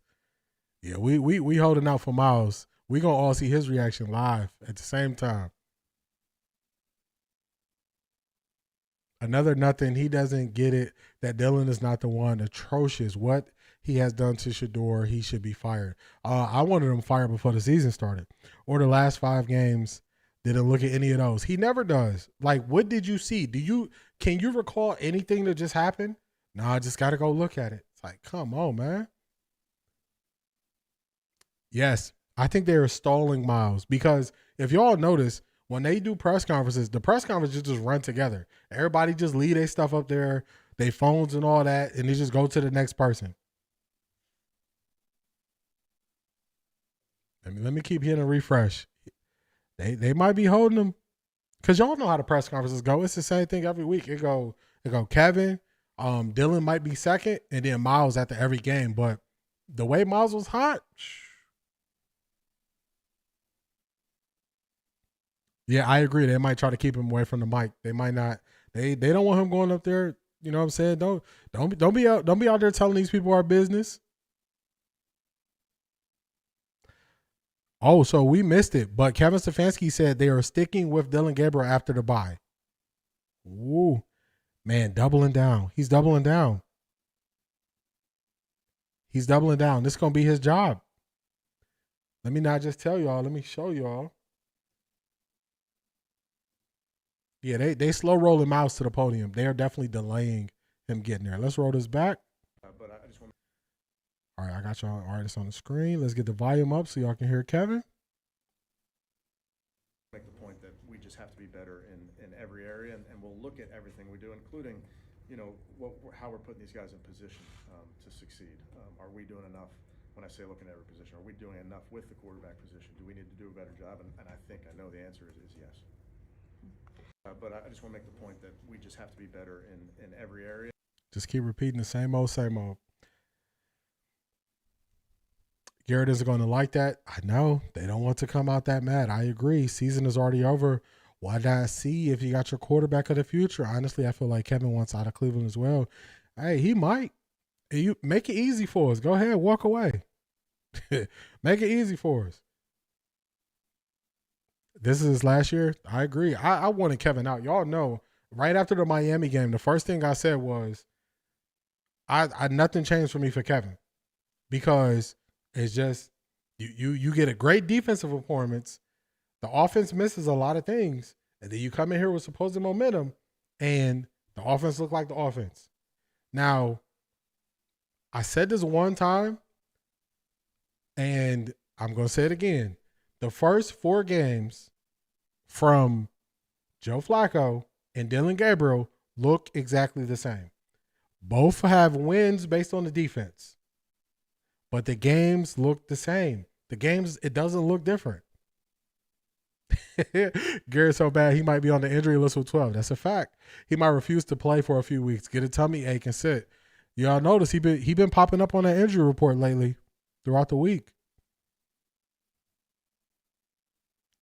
They are really slow rolling. They slow rolling this thing. They like, nah, we can't put him up there. All right, let me keep checking X. Let's see. Keep checking. Can't the owners do something? So that's the conundrum. So the owner just came out a couple of days ago. And said, "Oh, we want to stick with Stefanski. We want to, we believe in him. We trust him and all that stuff."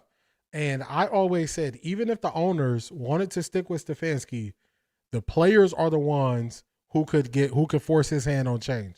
It's always on the players. The players can force his hand. I remember Beast asked me the question, players change all of this because the players going to be here. Who you want? You want Miles or you want Kevin Stefanski? You're not banking on Kevin Stefanski.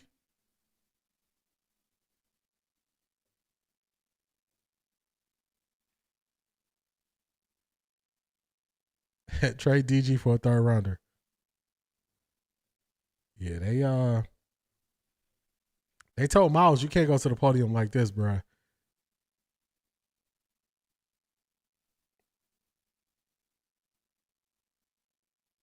He might.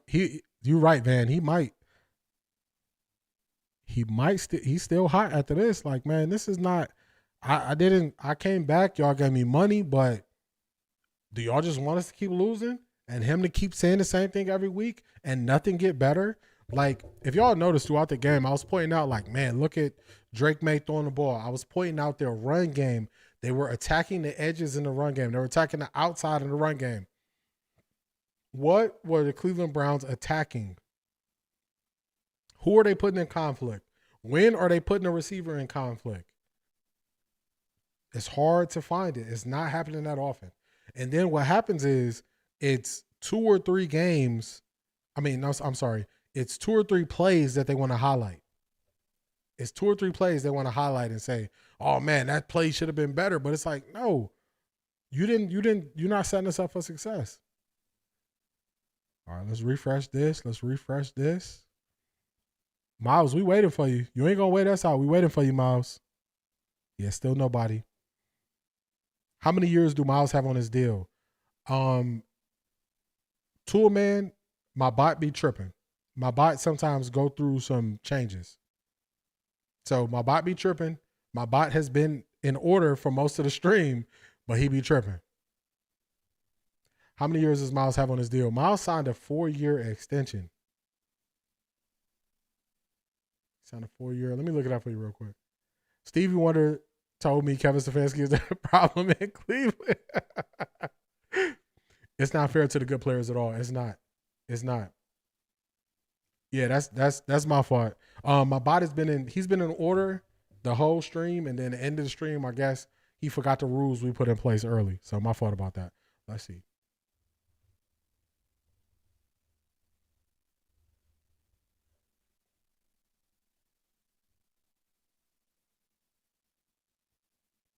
Myles Garrett is signed through the 2030 season.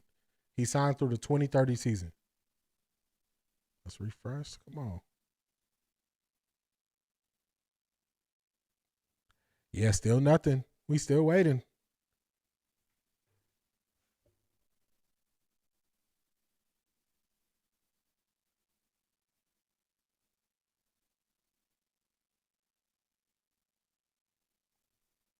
All right, still nothing there. Let's check it over here. Yeah, Miles is there. 3 more years. At least that's what I'm saying. So it gets to the point where what you going to do? Your best players saying, hey, the coach ain't it. Are you going to say, you know what? You're my best player. You show up. You play through injury. You are a first ballot Hall of Famer like Joe Thomas, and we're going to keep the coach? Miles needs to smoke a bowl before public. Yeah, Miles probably wants to speak to the media. If I was the Browns, I would like, look, you don't got to do media today. We gonna go ahead and let you get up out of here. Blow some smoke. Go get some food before we get on the bus and go to the plane. I wouldn't want Miles talking to the media after this. And the crazy thing is, I don't even think Kevin Stefanski saw how mad Miles was because it's happening during the game. He's not getting a chance to see that. He's trying to call the 19th screen of the game for Dylan Gabriel. So he can't see what's going on behind him. Oh, he got more than enough reason to be upset. And we're going to see what the Cleveland media says about Myles Garrett being mad. Because when he was mad a couple of weeks ago, they said, oh, you got the money. You don't have a right to be mad. So you don't want your best player to care? He cares. That's what he's mad. That's why he's angry.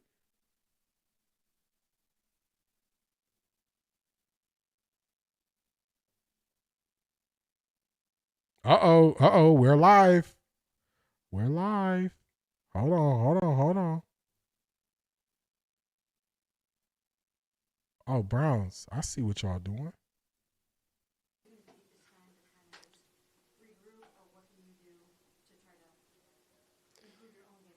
Yeah, we need to. It starts with me, and gotta find solutions, and make sure the outcome changes. But it's not, so we have to work on that.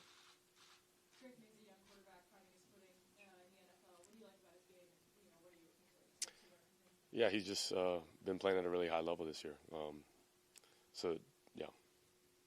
That first series, I mean, everything was working so well for you guys. And then as you guys kind of got away from, got off the script, and it seemed like things sort of bogged down a little bit more. What can you take from that first script, that first drive, and kind of spread it out over the rest of the game? Yeah, I want to continue to do that. We were explosive in that first drive, and want to continue to create that. But sustaining, third downs, where we got to be better at, and it starts with me for sure. Like he ate some sour candy.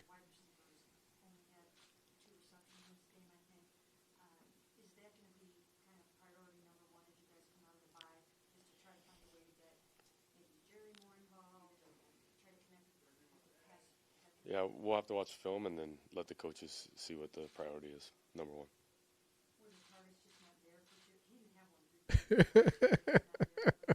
Yeah, Surely. just need to be able to spread it out more. I think when you're efficient and you're playing at a high level, everyone's touching it. You had one third down play where it looked like I'm going to let this play. I'm going to be right back, y'all. Give me 1 minute. was that just sort of two guys, one guy maybe in the wrong position? Is that ball intended for Jerry? It was intended for Jerry, but tough, them being stacked on one another. Trying to get it to him probably earlier in the down, but turned into a scramble drill later. But, yeah.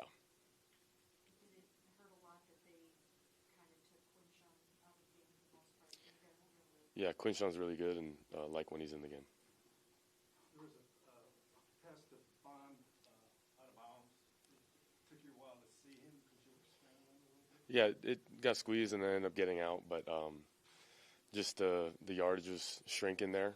Would like to get it to him earlier in the down, but didn't and have to. So. What do you feel like you guys can do? Kevin said he's sticking with you. First of all, let's start with that. How do you feel, that Kevin is going to stick with you coming out of the bye? Yeah, we got to get better. And what can you do?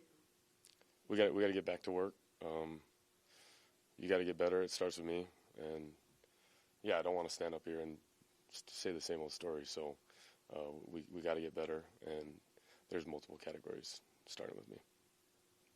And what would you personally do then? Over the bye, I know it's time to kind of regroup a little bit, but is there anything that you can do to get better? Yeah, I get to watch all of it, look back at it, see where I can be better. There's a lot of areas I can be better, and be more efficient, sustain more drives, and score more points. You talked about looking at step back and looking at it all. How much does this bye week kind of give you an opportunity to finally maybe step back and see bigger picture, because you're sort of in the moment over these last 4 or 5 weeks, just getting ready for each game, that you can sort of big picture it and see it at the macro level? Yeah, I'll let the other coaches and stuff big picture. But for me, it'll find those priorities of where I need to get better at, and then I need to get better at it.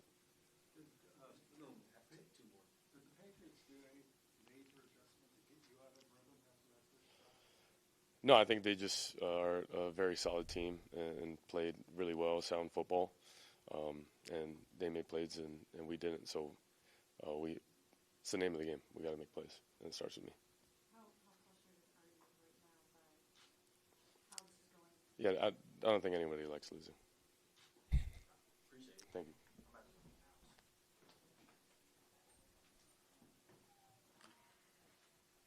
You about to lose your job. You about to lose your job.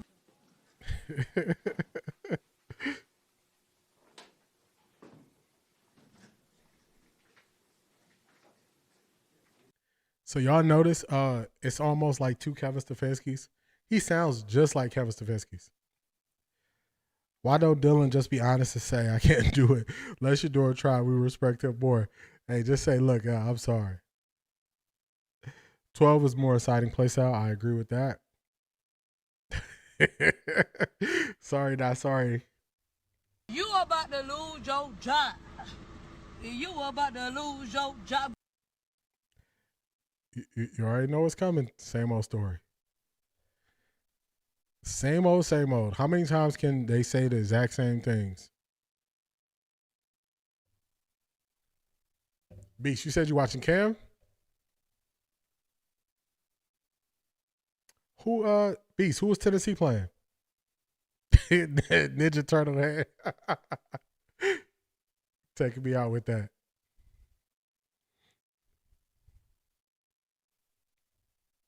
I got the Saints and Tampa Bay game on right now. I don't even know who else is playing. I can deal with losing if Shador goes and doesn't get it done. I agree. Yep, 2 peas in a pod. Yeah, they speak his language. Maybe that's the language when they said that. Oh, Tennessee's playing the Colts. Got you. When they said that Shador doesn't speak our language, maybe that's the language. Maybe he don't. Who wants to speak the losing language? You want to speak the language of winners. You don't want to sound like the guys who show up and lose every week.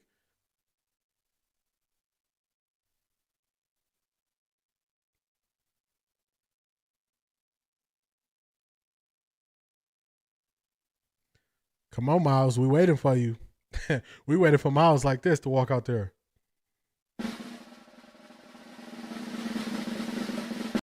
We waited. Hit that drum roll. Waiting for Miles to show up there.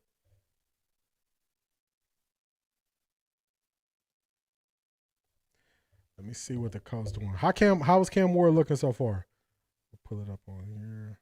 Where you at?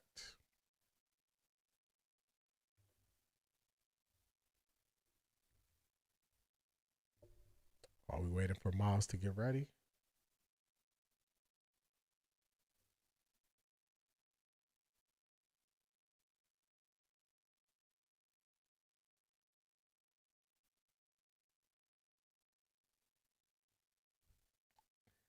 Dylan every week talking about it starts with me. I got to get better. Yeah, he learned from the best. He learned from Kevin Stefanski.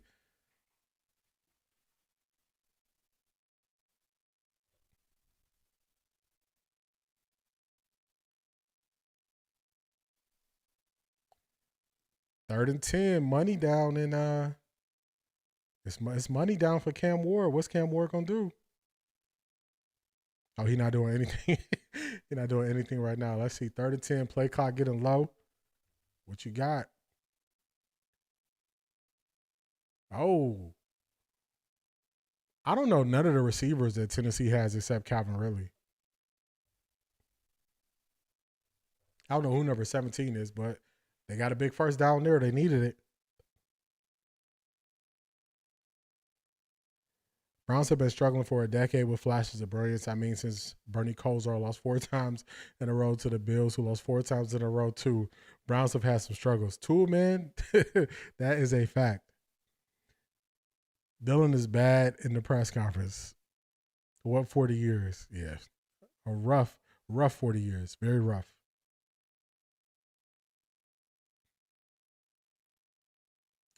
Nice little run play right there by Tony Pollard.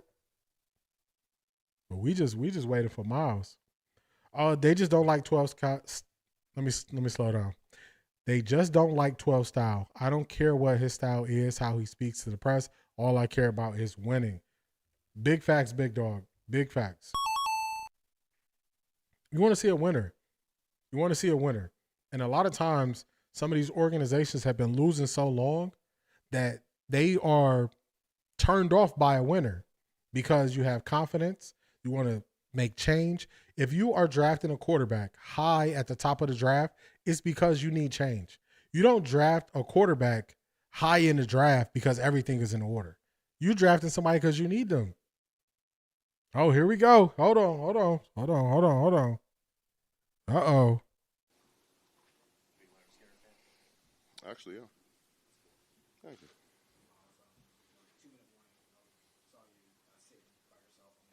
They asked him about it.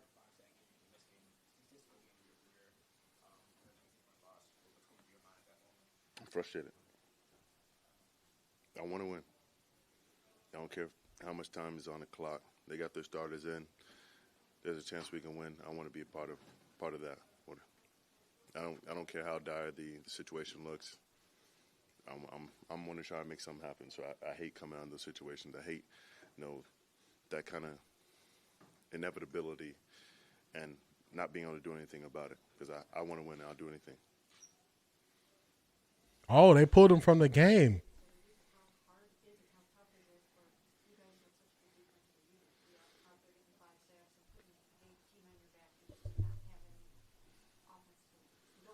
It doesn't get any easier each week you ask me, so.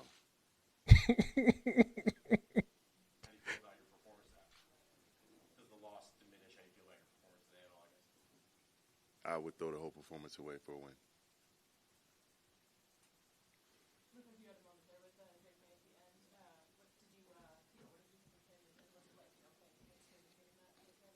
think he's a great human being. I think he's a good quarterback who's soon to be a great quarterback. I like how he's grown. It's nice to be a part of his journey.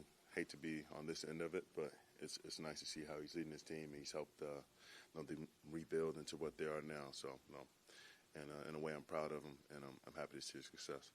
How much did they give? Myles Garrett got pulled beast. They didn't want to go back in with 2 minutes left in the game. Obviously by sacks. I mean, you were very successful. What did you see? I mean, what were they throwing at you in terms of blocks, double teams, chips, that sort of thing? They gave me more one-on-ones than some other teams, and I think we also created that by moving me around, putting me in different positions, and trying to just be unpredictable with my location on the field, and it worked out. There were still different looks that they gave us, different kind of chips and all that, but find a way to get free and make plays for the team. Is there anything that you can do as a team member as you guys head into this 5 week to see if there are any kind of changes or improvements that can be made in any way you guys come out of the 5 week? Don't quit. Keep your head up. Hold everyone's feet to the fire, even my own. Try to find something, some kind of remedy for this and how we can improve. Not going to put the red dot on anybody, without putting it on myself and how I can be better and what more I can do for my team, and just going to continue to get different people's opinions and ideas and how we can turn the tide right now. How much does the bye week give you guys an opportunity? I mean, you're in the moment so much, week by week, getting ready for the next one. How much does this give you guys an opportunity to kind of look bigger picture, maybe and find some maybe bigger picture areas that can get cleaned up to help help the with once you guys get back on the field? I'm going to watch the film. I'm going to talk to different coaches and players and see what ideas they have on finding a way to win. Offense, defense, special teams. I want to be part of success, and doesn't just stop and start at defense. So however I can be of use, however I can be helpful, I want to do that. And there ain't gonna be any days off for me. I'm gonna continue working on my bye week. So will you end up staying in the Cleveland area then instead of going somewhere so you can see what you can do to try to help? I'll go home for a couple of days, see my family, work out, do some recovery, come back early, and meet with the coaches. If not, if I haven't already, talked to them, over FaceTime or call, but continue that conversation and that communication so we can keep on working on things. What do you think about Let's take 2 more. What do you think about going up against Will Campbell today? What did he do to make your job hard? He's strong. You want to set the tempo and the pace of the game, with power. He was able to be pretty firm and his stance and keep me from knocking him back and just trying to hit him with different. Yeah, he was talking about Drake May. And I watched a lot of tape of him versus Will Anderson, and I know he had difficulty with Will, and I consider that my little bro. So I had to try to take some things out of his book and work them into mine to have success. Kevin said he's going to stick with Dylan Gabriel coming out of the bye. Do you see in Dylan a young quarterback? Setting them up. Maybe doesn't have, not getting enough help in games, or what are you seeing there? I see a young quarterback that's fighting. I see a young team that's fighting all across the board. So, we all got to help each other. And, there's just no one on the outside who's going to help us. There's no one who's going to come in with a magic cure-all. So, we have to rally together and find the best way to win, as a unit, as a team, because we're the only people who can get out of this. We dug ourselves in this hole. So, we gotta keep on working to get out of it. Appreciate it. So, towards the end there, they tried to set him up. They tried to set him up with some bait-style questions. He wasn't falling for it. he was not going to allow them to kind of throw Dylan Gabriel under the bus in public. He said he sees a young quarterback who's fighting, but he did say something very key. He said, I'm not just looking for the defense to have success. I'm willing to talk to coaches, players, and whoever I need to speak to so we all have success.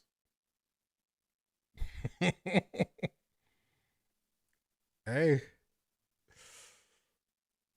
Some people's hands might get forced. That's what I'm going to say. And then let me find something for y'all. So I want to find something because I always say that Beast asks me the best questions. He just throws me alley-oops for when it's just something I really want to say. So I got to go back a couple weeks and let me find this on the fly. And this was after the Lions game. Let's see, where was it at? I think it's here. Keep him. If he loses that defense, if he loses those leaders, oh, wow. It's right where I need it to be. I don't want this to be too loud in y'all ears. Let me turn it down just a little bit. But I was saying this after the Detroit Lions game, based on the question that Beast asked me. Let me get it up here for y'all.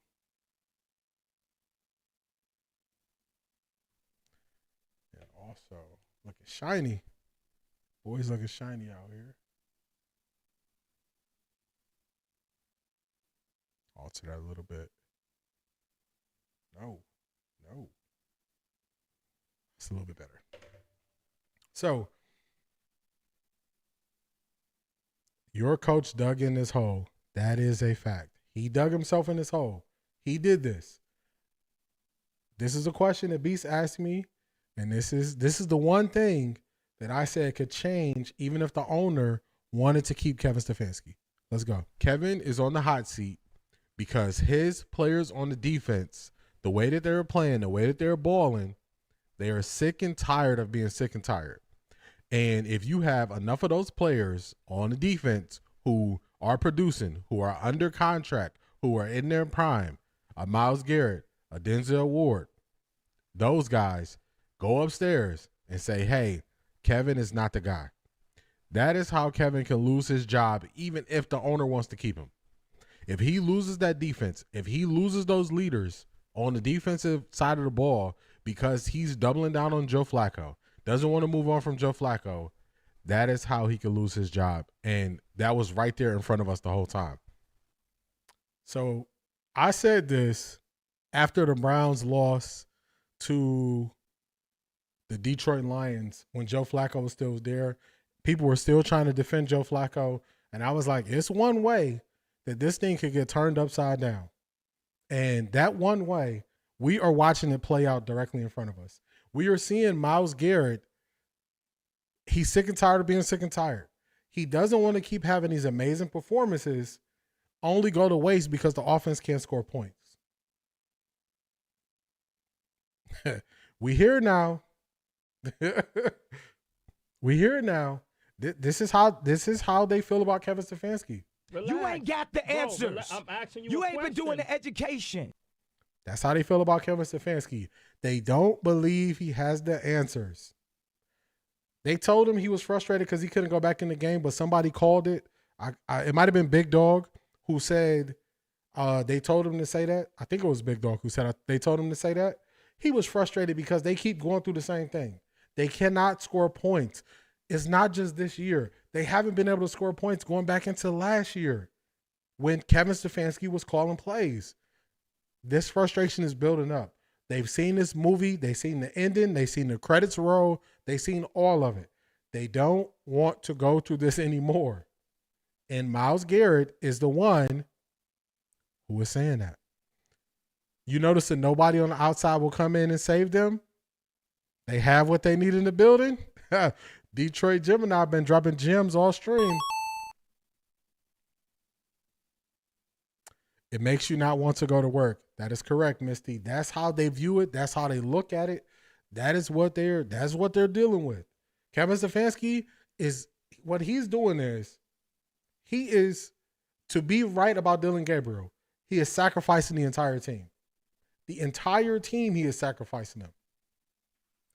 And they're not going for it. They're putting their bodies on the line. We just watched Tyson Campbell, probably going to be in a concussion protocol. These guys are one snap away from not playing. And they're like, we're going to risk our bodies and we're going to risk time in our careers and on prime. And you rolling somebody out here who can't see the whole field. And then you getting desperate. Right in the moment, I said, oh, Kevin Stefanski desperate. When he went for that 4th and 1 on his side of the field at like the 25-yard line, desperation. What do they do right after that? We're just going to dial up a deep play. When the cornerback was just playing, it looked like he was playing deep thirds, he just dropped all the way back. You got to take it. You need a player who can take the plays when they're there, not try to manufacture the plays. You think the defense is not thinking, oh, they desperate. They might try to get us deep. They desperate. They going for it on 4th down on their side of the field. They desperate. You don't think they realize that? You are not just coaching your players. You're coaching against the other team. They have guys who think. They have guys who understand football. They have guys who have an idea of what you're trying to do. Hey, Kevin Stefanski, stand by your guy. Stick with him. But live with the results from you sticking with him. That's all I got to say. Hey, stand by your guy. Live with the results. Live with it, because every single week the defense is looking at this offense. Another 7 points, another 10 points, another 14 points. I told you last week the only reason they kept him in was to get Dylan Stats up. You know what? It was even better than that, because you called it before it was going to happen. I always give more props to a person who has a thought before it happens and puts it out there. So you foresaw what was going to happen. That's called vision. You said it early. You said, oh, they're going to keep him in late to get his stats up. He was at 55 yards. The game was out of hand. Miami couldn't do anything, and they started throwing the ball. So you saw it. Why do you think so far he won't give Shedeur a chance? This is why. Kevin Stefanski, the plainest way I can put it is, he's a micromanager. That's what he is. He's a micromanager. He wants to tell you the progressions on the play. He wants to scheme up the play how it's supposed to work, and he wants it to run that way. The issue with that is sometimes the defense switches it up on you. They break tendency. They do all those things. And when they do that, you need the quarterback to see, oh, they're breaking tendency right here. We got to get to this. The deep throws were there until they realize they want to throw it deep. Now we're going to take it away. And then you don't get an opportunity to throw it deep no more. So they don't want Shedeur, because Shedeur is going to say, nah, every time they show cover 1, they go to cover 3 zone. This is how you beat cover 3. He going to tell David Njoku, run a seam route, stay on the numbers. I'm going to throw it to you. Kevin Stefanski don't get no credit for that. That go all to the quarterback.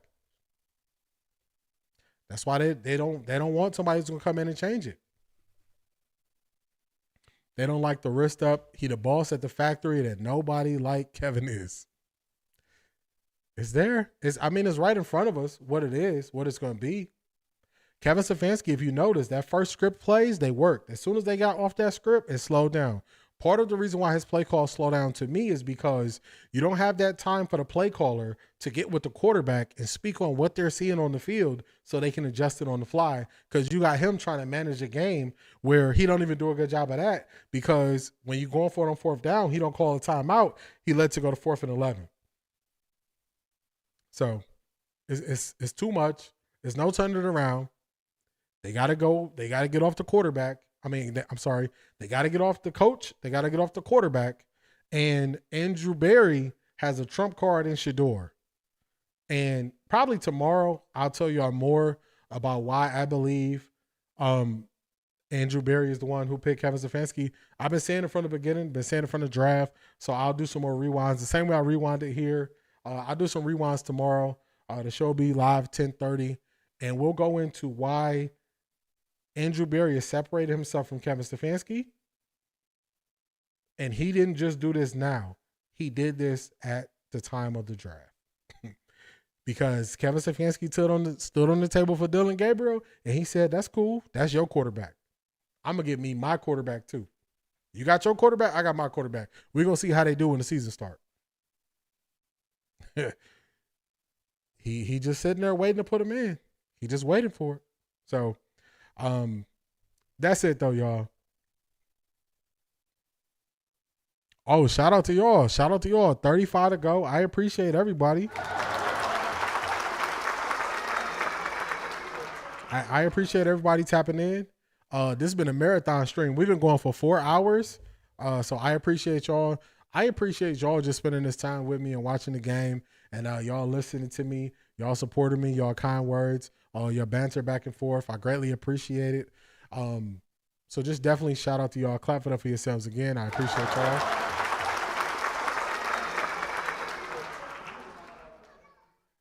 Like, comment, and subscribe. We do this thing Monday, Wednesday, Friday. We live for Browns games. We will be live tomorrow. I'll put together a great show. Y'all know we're going to get to the deeper level. Everybody's just going to talk about this game. But if you notice, we are jumping past the next game and we're looking into the future. That's how I like to do it. That's how I put the show together. Yeah, next week, you ain't going to be able to get them. It's a bye week next week. Sunday, I'm going to take a free day. But I will be streaming throughout the week. But we're going to put together a good show for tomorrow morning. We're going to break this thing down. We're going to go into how Andrew Berry and Kevin Stefanski not on the same page, how they are parting, how they are splitting, how there is a line of demarcation in the middle. They drew lines in the sand, and they got to ride with their people. So we're going to get to it tomorrow. I appreciate all of y'all. I appreciate everybody who donated. So Misty, I appreciate you. Miss Jones, Shanithia, I appreciate you. Natalie, I appreciate you. Those are the sponsors of the stream. We appreciate them. It's been real. I'll see y'all tomorrow. Peace.